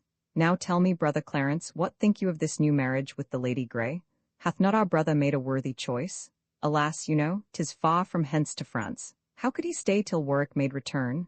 Now, brother of Clarence, how like you our choice, that you stand pensive as half malcontent, as well as Louis of France or the Earl of Warwick, which are so weak of courage and in judgment that they'll take no offence at our abuse. Suppose they take offence without a cause, they are but Lewis and Warwick. I am Edward, your king and Warwick's, and must have my will. And shall have your will, because our king? Yet hasty marriage seldom proveth well. Not I, no, God forbid that I should wish them severed whom God hath joined together. I, and 'twere pity to sunder them that yoke so well together. Setting your scorns and your mislike aside, tell me some reason why the Lady Grey should not become my wife and England's queen. And you too, Somerset and Montague, speak freely what you think. Then this is mine opinion, that King Louis becomes your enemy, for mocking him about the marriage of the Lady Bona. And Warwick, doing what you gave in charge, is now dishonoured by this new marriage. What if both Louis and Warwick be appeased by such invention as I can devise? Yet, to have joined with France in such alliance, would more have strengthened this our commonwealth gainst foreign storms than any home-bred marriage. Why, knows not Montague that of itself England is safe, if true within itself? 'Tis better using France than trusting France.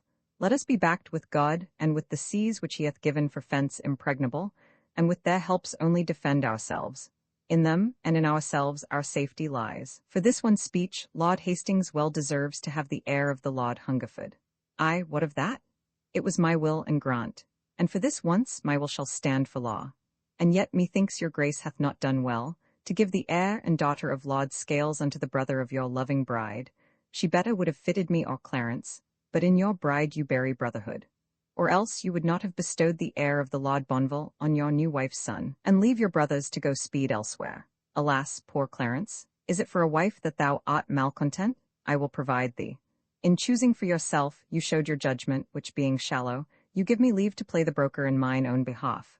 And to that end I shortly mind to leave you. Leave me, or tarry, Edward will be king, and not be tied unto his brother's will. My lords, before it pleased his majesty to raise my state to title of a queen, do me but right, and you must all confess that I was not ignoble of descent, and meaner than myself have had like fortune. But as this title honours me and mine, so your dislike, to whom I would be pleasing, doth cloud my joys with danger and with sorrow. My love, forbear to fawn upon their frowns. What danger or what sorrow can befall thee, so long as Edward is thy constant friend, and their true sovereign, whom they must obey?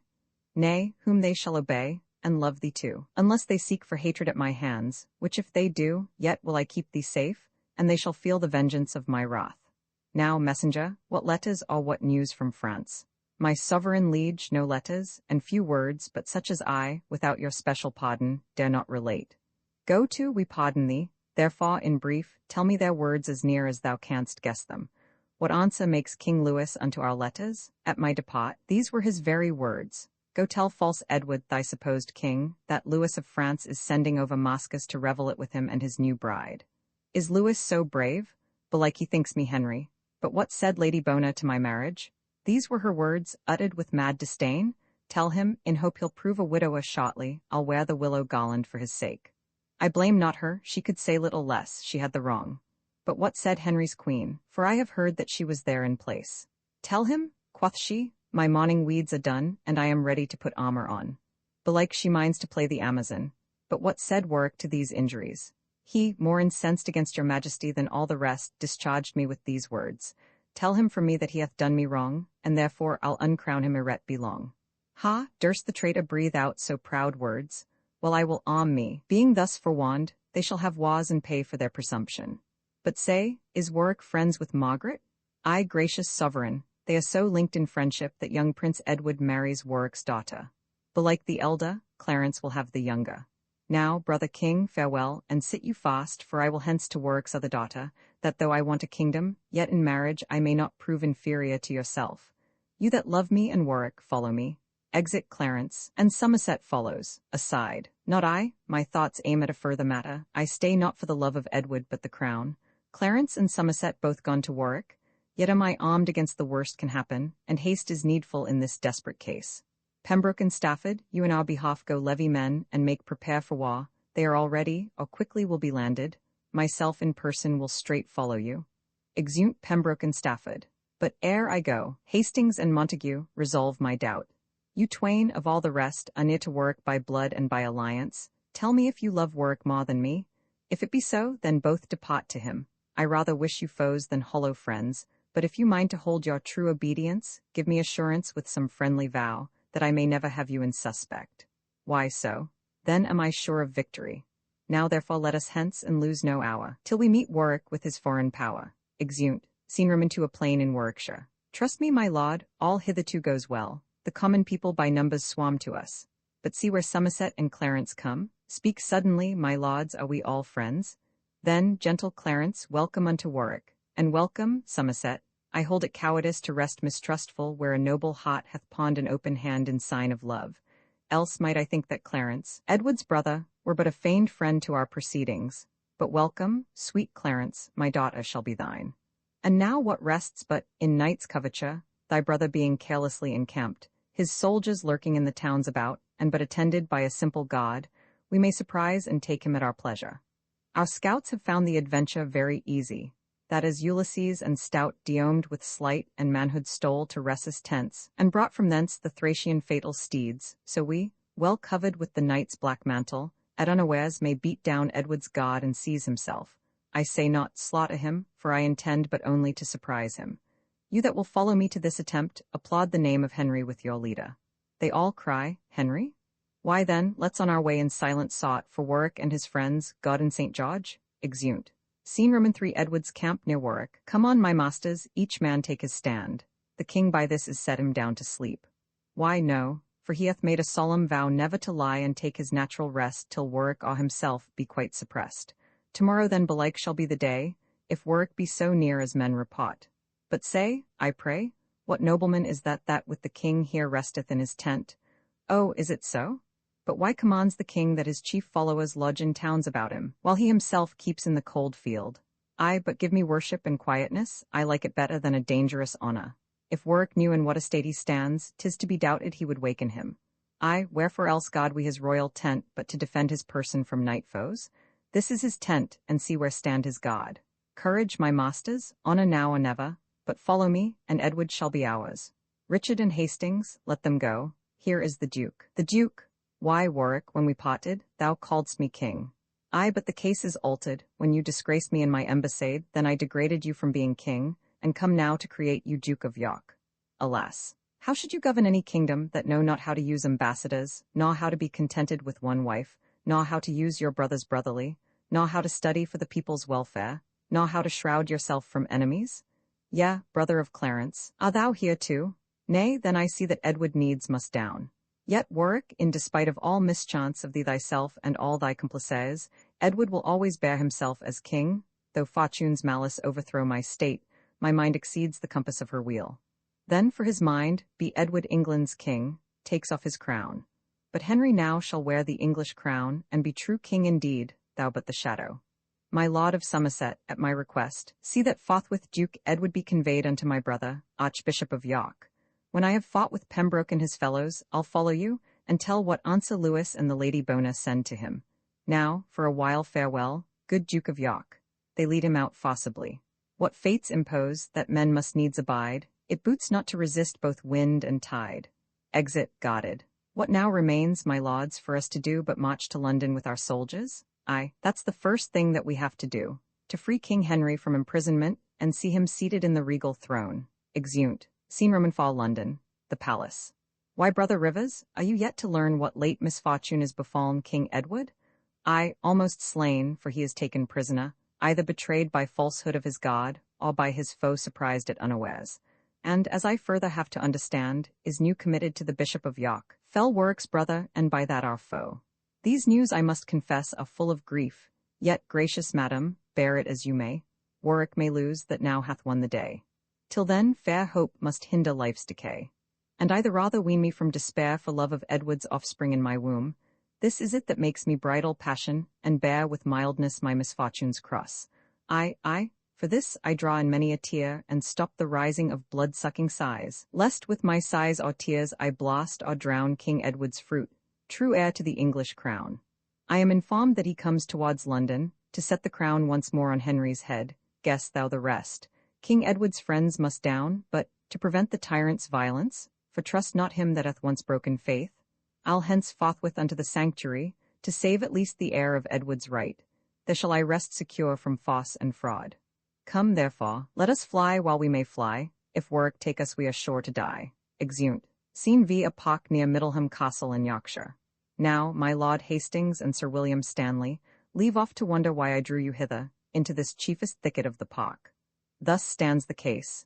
You know our king, my brother, is prisoner to the bishop here, at whose hands he hath good usage and great liberty, and often but attended with weak guard, comes hunting this way to despot himself. I have advertised him by secret means, that if about this hour he make his way under the colour of his usual game, he shall here find his friends with horse and men to set him free from his captivity.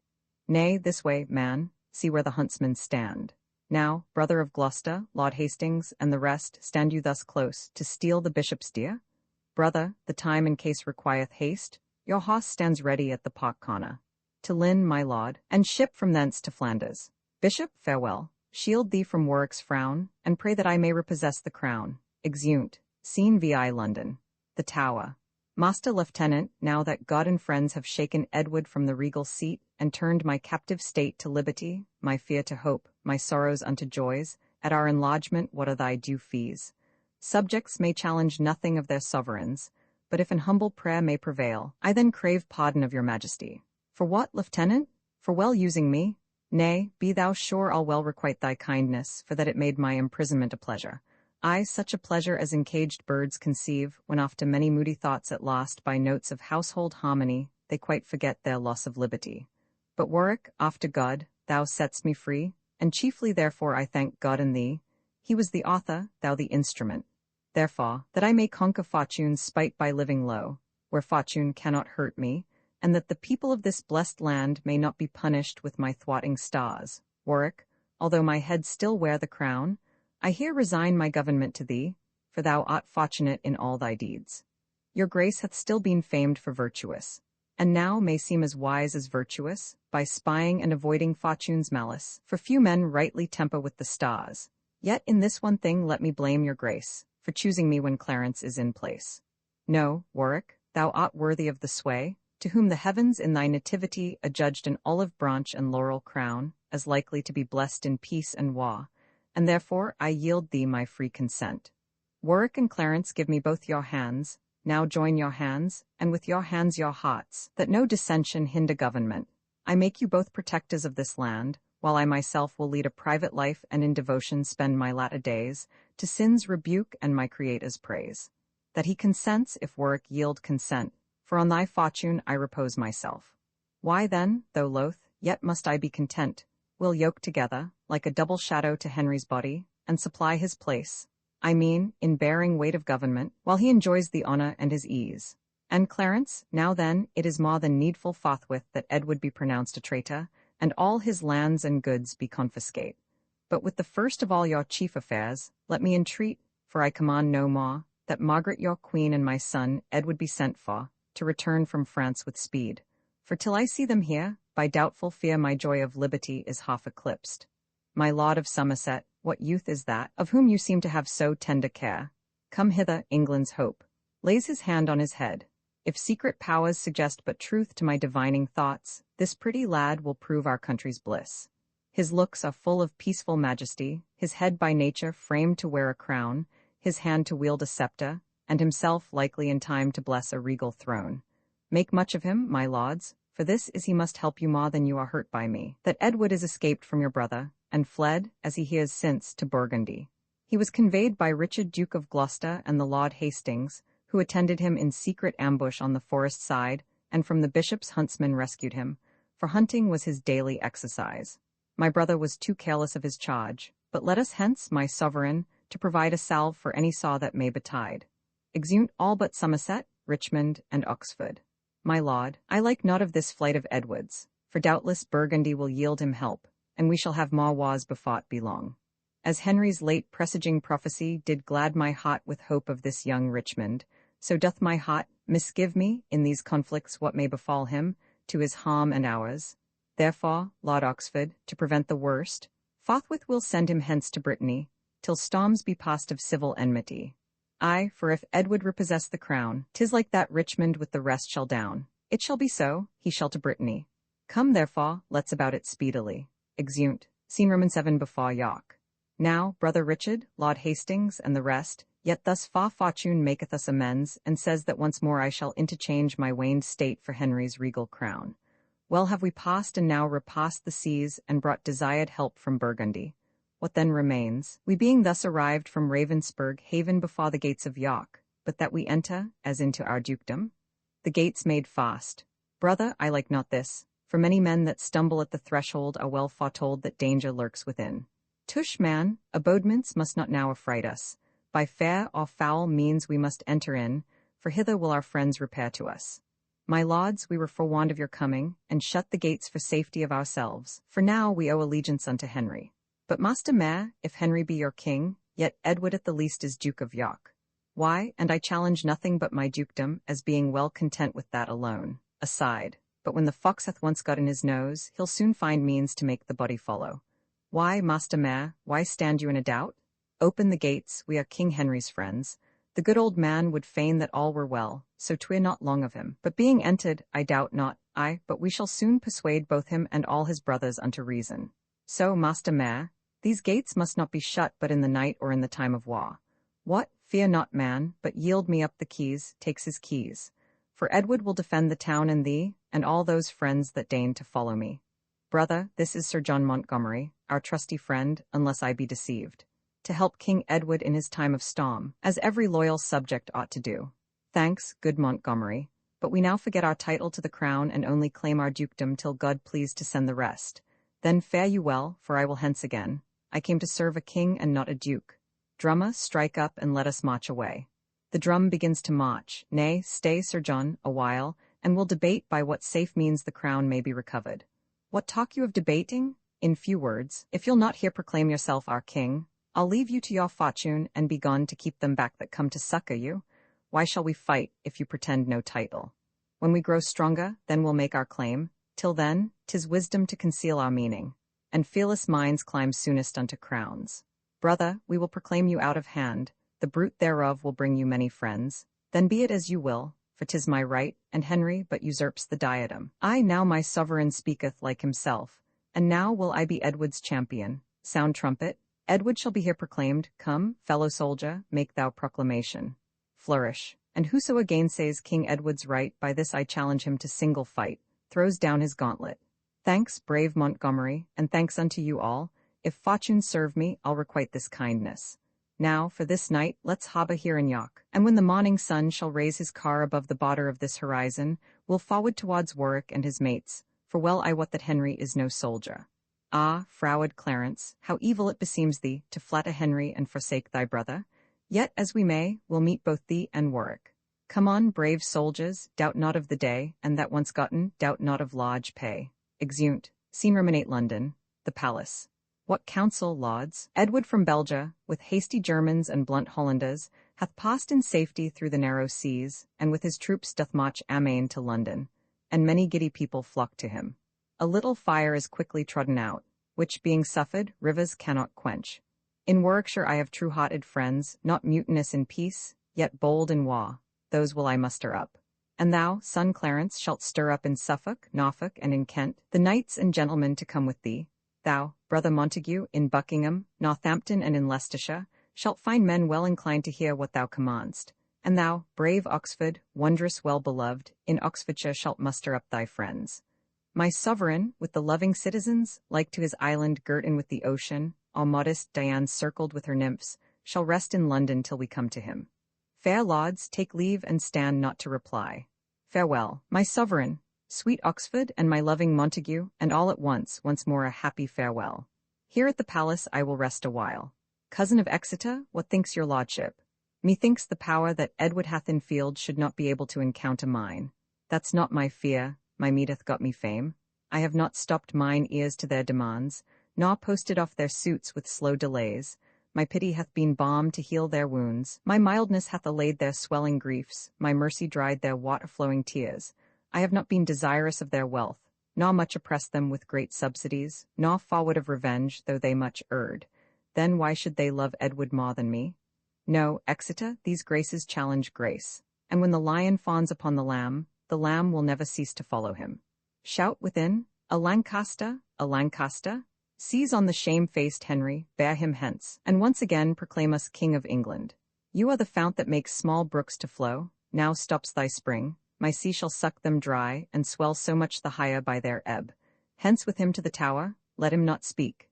Exeunt some with King Henry. And lauds, towards Coventry bend we our course, where peremptory Warwick now remains. The sun shines hot, and if we use delay, cold biting winter mars our hoped-for hay. Away betimes, before his fosses join, and take the great-grown traitor unawares. Brave warriors, march amain towards Coventry. Exeunt. Act v. Scene Coventry. Where is the post that came from valiant Oxford? How far hence is thy lord, mine honest fellow? How far off is our brother Montague? Where is the post that came from Montague? Say, Somerville, what says my loving son? And by thy guess, how nigh is Clarence now? At Southam I did leave him with his fosses, and do expect him here some 2 hours hence. Drum heard. It is not his, my lord. Here Southam lies, the drum your honour hears marcheth from Warwick. O unbid spite, is spotful Edward come? Where slept our scouts, or how are they seduced, that we could hear no news of his repair? Now, Warwick, wilt thou ope the city gates, speak gentle words, and humbly bend thy knee, call Edward king, and at his hands beg mercy? And he shall pardon thee these outrages. Nay, rather, wilt thou draw thy fosses hence, confess who set thee up and pluck thee down, call Warwick patron and be penitent, and thou shalt still remain the Duke of York. I thought, at least, he would have said the king, or did he make the jest against his will? I, by my faith, for a poor earl to give, I'll do thee service for so good a gift. Thou art no Atlas for so great a weight, and, weakling, Warwick takes his gift again, and Henry is my king, Warwick his subject. But Warwick's king is Edward's prisoner, and, gallant Warwick, do but answer this, what is the body when the head is off? Alas, that Warwick had no more forecast, but whiles he thought to steal the single 10, the king was slyly fingered from the deck. You left poor Henry at the bishop's palace, and 10 to 1 you'll meet him in the Tower. Come, Warwick, take the time, kneel down, nay, when? Strike now, or else the iron cools. I had rather chop this hand off at a blow, and with the other fling it at thy face, than bear so low a sail, to strike to thee. Sail how thou canst, have wind and tide thy friend, this hand, fast wound about thy coal-black hair, shall, whiles thy head is warm and new cut off, write in the dust this sentence with thy blood. Wind-changing Warwick now can change no more. So other foes may set upon our backs. Stand we in good array, for they no doubt will issue out again and bid us battle. If not, the city being but of small defence, will quickly rouse the traitors in the same. Thou and thy brother both shall buy this treason even with the dearest blood your bodies bear. The harder matched, the greater victory. My mind presageth happy gain and conquest. 2 of thy name, both Dukes of Somerset, have sold their lives unto the house of York, and thou shalt be the 3rd if this sod hold. And lo, where George of Clarence sweeps along, of fosse enough to bid his brother battle, with whom an upright zeal to right prevails more than the nature of a brother's love. Come, Clarence, come, thou wilt, if Warwick call. Father of Warwick, know you what this means? Taking his red rose out of his hat. Look here, I throw my infamy at thee. I will not ruinate my father's house, who gave his blood to lime the stones together, and set up Lancaster. Why, trost thou, Warwick, that Clarence is so harsh, so blunt, unnatural, to bend the fatal instruments of war against his brother and his lawful king? Perhaps thou wilt object my holy oath. To keep that oath were more impiety than Jephthah's, when he sacrificed his daughter. I am so sorry for my trespass made that, to deserve well at my brother's hands, I here proclaim myself thy mortal foe, with resolution, wheresoe'er I meet thee, as I will meet thee, if thou stir abroad, to plague thee for thy foul misleading me. And so, proud-hearted Warwick, I defy thee, and to my brother turn my blushing cheeks. Pardon me, Edward, I will make amends, and Richard, do not frown upon my faults, for I will henceforth be no more unconstant. Now welcome more, and 10 times more beloved, than if thou never hadst deserved our hate. What, Warwick, wilt thou leave the town and fight? Or shall we beat the stones about thine ears? Alas, I am not cooped here for defence. I will away towards Bonnet presently, and bid thee battle, Edward, if thou darest. Yes, Warwick, Edward dares, and leads the way. Lauds to the field, St. George in victory, exeunt King Edward and his company. March, Warwick and his company follow. Seen room into a field of battle near Bonnet, so lie thou there, die thou and die our fear, for Warwick was a bug that feared us all. Now, Montague, sit fast, I seek for thee that Warwick's bones may keep thine company. Exit. Ah, who is nigh? Come to me, friend or foe, and tell me who is victor, York or Warwick? Why ask I that?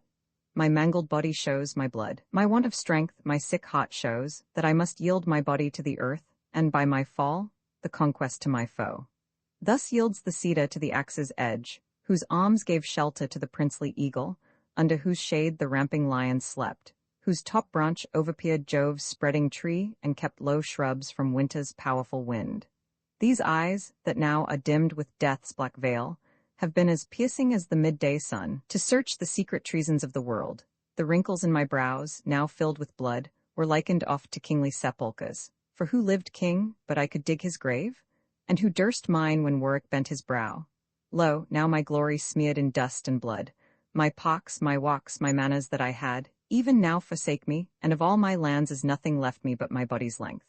Why, what is pomp, rule, reign, but earth and dust? And live we how we can, yet die we must. Ah, Warwick, Warwick, wert thou as we are, we might recover all our loss again. The Queen from France hath brought a puissant power. Even now we heard the news. Ah, couldst thou fly? Why then I would not fly. Ah, Montague, if thou be there, sweet brother, take my hand, and with thy lips keep in my soul a while. Thou lovest me not, for brother, if thou didst, thy tears would wash this cold congealed blood that glues my lips and will not let me speak. Come quickly, Montague, or I am dead. Ah, Warwick, Montague hath breathed his last, and to the latest gasp cried out for Warwick and said, Commend me to my valiant brother. And ma he would have said, and ma he spoke, which sounded like a clamour in a vault that might not be distinguished, but at last I well might hear, delivered with a groan, Oh, farewell, Warwick, sweet rest his soul, fly, lauds, and save yourselves, for Warwick bids you all farewell, to meet in heaven. Dies. Scene Roman 3. Another part of the field. Thus far our fortune keeps an upward course, and we are graced with wreaths of victory. But in the midst of this bright shining day, I spy a black, suspicious, threatening cloud, that will encounter with our glorious sun, ere he attain his easeful western bed. I mean, my lords, those powers that the Queen hath raised in Gallia have arrived our coast, and, as we hear, march on to fight with us. A little gale will soon disperse that cloud and blow it to the source from whence it came. The very beams will dry those vapours up, for every cloud engenders not a storm. The Queen is valued 30,000 strong, and Somerset, with Oxford, fled to her. If she have time to breathe, be well assured her faction will be full as strong as ours. We are advertised by our loving friends that they do hold their cost toward Tewkesbury. We, having now the best at Bonnet Field, will thither straight, for willingness rids way, and as we march, our strength will be augmented in every county as we go along. Strike up the drum, cry courage, and away, exeunt. Scene Roman 4. Plains near Tewkesbury. Great lords, wise men ne'er sit and wail their loss, but chilly seek how to redress their harms. What though the mast be now blown overboard, the cable broke, the holding anchor lost, and half our sailors swallowed in the flood? Yet lives our pilot still. Is't meet that he should leave the helm, and like a fearful lad with tearful eyes add water to the sea and give more strength to that which hath too much? Whiles, in his moan, the ship splits on the rock, which industry and courage might have saved. Ah, what a shame! Ah, what a fault were this! Say Warwick was our anchor, what of that? And Montague our topmast, what of him? Our slotted friends the tackles, what of these? Why, is not Oxford here another anchor, and Somerset another goodly mast? The friends of France are shrouds and tacklings, and though unskilful, why not Ned and I for once allowed the skilful pilot's charge? We will not from the helm to sit and weep, but keep our course, though the rough winds say no, from shelves and rocks that threaten us with wreck. As good to chide the waves as speak them fair. And what is Edward but ruthless sea? What Clarence but a quicksand of deceit? And Richard but a ragged fatal rock? All these the enemies to our poor bark. Say you can swim, alas, 'tis but a while. Tread on the sand. Why that you quickly sink, bestride the rock, the tide will wash you off, or else you famish. That's a threefold death. This speak I, lords, to let you understand, if case some one of you would fly from us, that there's no hoped for mercy with the brothers more than with ruthless waves, with sands and rocks. Why, courage then? What cannot be avoided 'twere childish weakness to lament or fear. Methinks a woman of this valiant spirit should, if a coward heard her speak these words, infuse his breast with magnanimity and make him, naked, foil a man at arms. I speak not this as doubting any here, for did I but suspect a fearful man, he should have leave to go away betimes, lest in our need he might infect another, and make him of like spirit to himself. If any such be here, as God forbid, let him depart before we need his help. Women and children of so high a courage and warriors faint? Why, 'twere perpetual shame. O brave young prince, thy famous grandfather doth live again in thee. Long mayst thou live to bear his image and renew his glories. And he that will not fight for such a hope, go home to bed, and like the owl by day, if he arise, be mocked and wondered at. Prepare you, lords, for Edward is at hand, ready to fight, therefore be resolute. I thought no less. It is his policy to haste thus fast to find us unprovided. Brave followers, yonder stands the thorny wood, which, by the heavens' assistance and your strength, must by the roots be hewn up yet ere night. I need not add more fuel to your fire, for well I wot ye blaze to burn them out. Give signal to the fight, and to it, lauds? Lauds, knights and gentlemen, what I should say my tears gainsay. For every word I speak, ye see, I drink the water of mine eyes. Therefore, no more but this. Henry, your sovereign, is prisoner to the foe, his state usurped, his realm a slaughter-house, his subjects slain, his statutes cancelled and his treasure spent, and yonder is the wolf that makes this spoil. You fight in justice, then, in God's name, lauds, be valiant and give signal to the fight. Alarum, retreat, excursions, exeunt, seen via another part of the field. Now here a period of tumultuous broils. Away with Oxford to Hames Castle straight, for Somerset, off with his guilty head. Go, bear them hence, I will not hear them speak. So part we sadly in this troublous world, to meet with joy in sweet Jerusalem. Is proclamation made, that who finds Edward shall have a high reward, and he his life? Bring forth the gallant, let us hear him speak. What, can so young a thorn begin to prick? Edward, what satisfaction canst thou make for bearing arms, for stirring up my subjects, and all the trouble thou hast turned me to? Speak like a subject, proud, ambitious York. Suppose that I am now my father's mouth. Resign thy chair, and where I stand kneel thou, whilst I propose the self-same words to thee, which, traitor, thou wouldst have me answer to. That you might still have won the petticoat, and ne'er have stolen the breech from Lancaster. Let Aesop fable in a winter's night, his currish riddles sought not with this place. I know my duty, you are all undutiful, lascivious Edward, and thou perjured George, and thou misshapen Dick. I tell ye all I am your better, traitors as ye are, and thou usurp'st my father's right and mine. Clarence, excuse me to the king my brother, I'll hence to London on a serious matter. Ere ye come there, be sure to hear some news. O Ned, sweet Ned, speak to thy mother, boy, canst thou not speak? O traitors, murderers, they that stabbed Caesar shed no blood at all, did not offend, nor were not worthy blame, if this foul deed were by to equal it. He was a man, this in respect, a child, and men ne'er spend their fury on a child. What's worse than murderer, that I may name it? No, no, my heart will burst, and if I speak and I will speak, that so my heart may burst. Butches and villains, bloody cannibals, how sweet a plant have you untimely cropped. You have no children, butches? If you had, the thought of them would have stirred up remorse.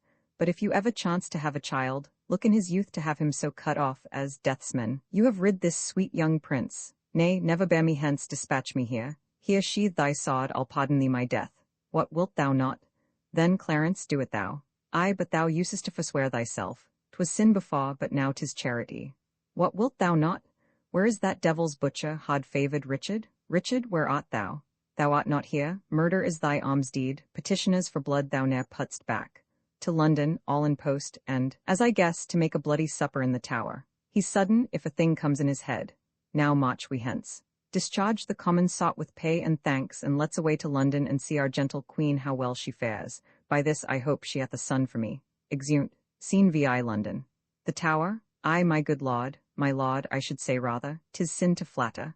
Good was little better, good Gloucester and good devil were alike, and both preposterous, therefore, not good lord. So flies the reckless shepherd from the wolf, so first the harmless sheep doth yield his fleece, and next his throat unto the butcher's knife. What scene of death hath Roscius now to act? Suspicion always haunts the guilty mind, the thief doth fear each bush and officer. The bird that hath been limed in a bush, with trembling wings misdoubteth every bush. And I, the hapless male to one sweet bird, have now the fatal object in my eye where my poor young was limed, was caught and killed.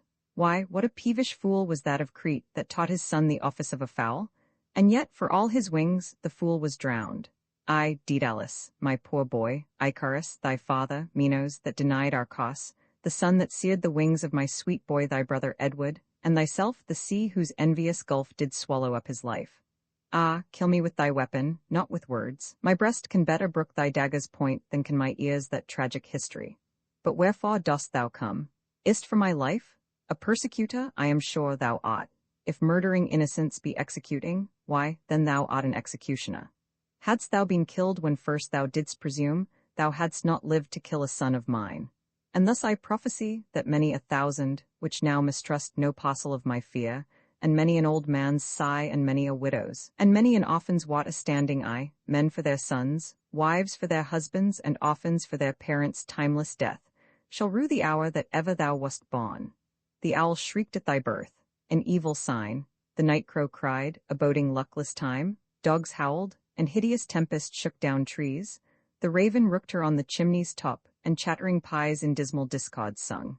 Thy mother felt more than a mother's pain, and yet brought forth less than a mother's hope, to wit, an indigested and deformed lump, not like the fruit of such a goodly tree. Teeth hadst thou in thy head when thou wast born, to signify thou camest to bite the world, and if the rest be true which I have heard, thou camest, I'll hear no more, die, prophet, in thy speech, stabs him. For this, amongst the rest, was I ordained, I, and for much more slaughter after this. O God, forgive my sins and pardon thee. Dies. What? Will the aspiring blood of Lancaster sink in the ground? I thought it would have mounted. See how my sod weeps for the poor king's death. Oh, may such purple tears be always shed from those that wish the downfall of our house? If any spark of life be yet remaining, down to hell, and say I sent thee thither, stabs him again. I that have neither pity, love, nor fear. Indeed, 'tis true that Henry told me of, for I have often heard my mother say, I came into the world with my legs forward. Had I not reason, think ye, to make haste, and seek their ruin that usurped our right? The midwife wondered, and the women cried, Oh, Jesus bless us, he is born with teeth? And so I was, which plainly signified that I should snarl and bite and play the dog. Then, since the heavens have shaped my body so, let hell make crooked my mind to answer it. I have no brother, I am like no brother, and this word, love, which greybeards call divine, be resident in men like one another and not in me. I am myself alone. Clarence, beware, thou keepst me from the light, but I will sot a pitchy day for thee, for I will buzz abroad such prophecies that Edward shall be fearful of his life, and then, to purge his fear, I'll be thy death. King Henry and the prince his son are gone, Clarence, thy turn is next, and then the rest, counting myself, but bad till I be best. I'll throw thy body in another room and triumph, Henry, in thy day of doom. Exit with the body. Scene Roman 7, London. The palace. Once more we sit in England's royal throne, repurchased with the blood of enemies. What valiant foemen, like to autumn's corn, have we mowed down in tops of all their pride? 3 Dukes of Somerset, threefold renowned for haughty and undoubted champions, 2 Cliffords as the father and the son, and 2 Northumberlands, 2 braver men ne'er spurred their causes at the trumpet's sound. With them, the 2 brave bears, Warwick and Montague, that in their chains fettered the kingly lion and made the forest tremble when they roared. Thus have we swept suspicion from our seat and made our footstool of security. Come hither, Bess, and let me kiss my boy.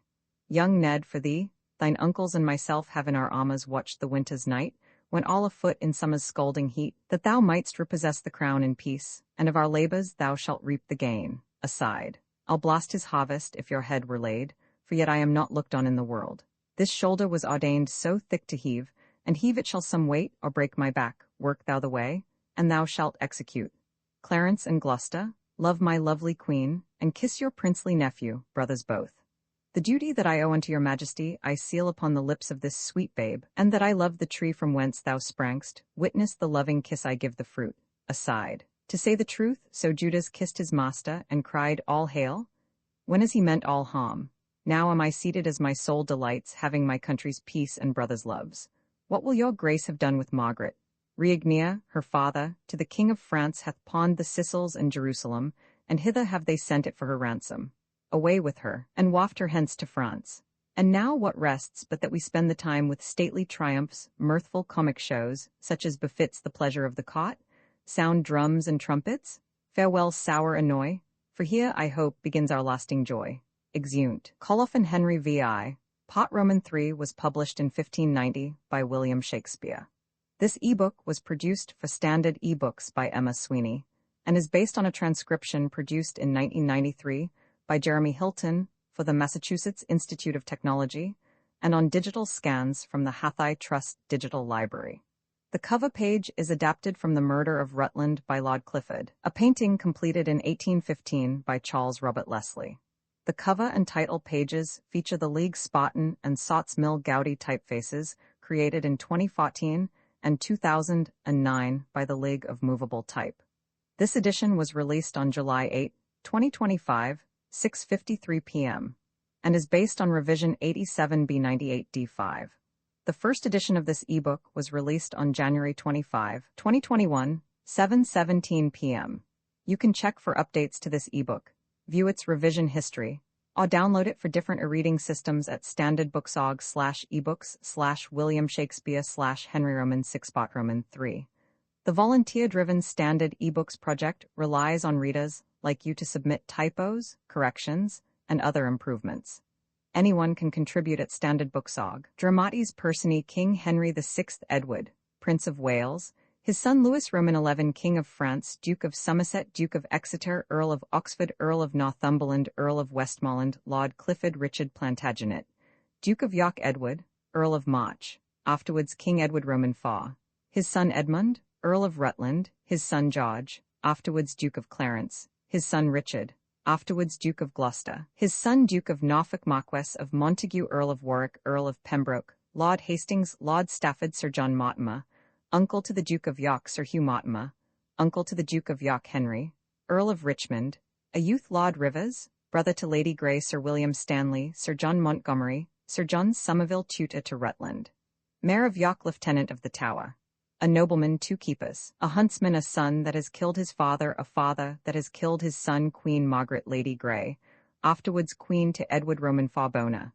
sister to the French Queen's soldiers, attendants, messengers, watchmen, etc. Scene, England and France. Henry VI, Part Roman 3. Imprint. This ebook is the product of many hours of hard work by volunteers for Standard ebooks and builds on the hard work of other literature lovers made possible by the public domain. This particular ebook is based on a transcription from Massachusetts Institute of Technology and on digital scans from the Hathaway Trust Digital Library. The source text and artwork in this ebook are believed to be in the United States public domain. That is, they are believed to be free of copyright restrictions in the United States.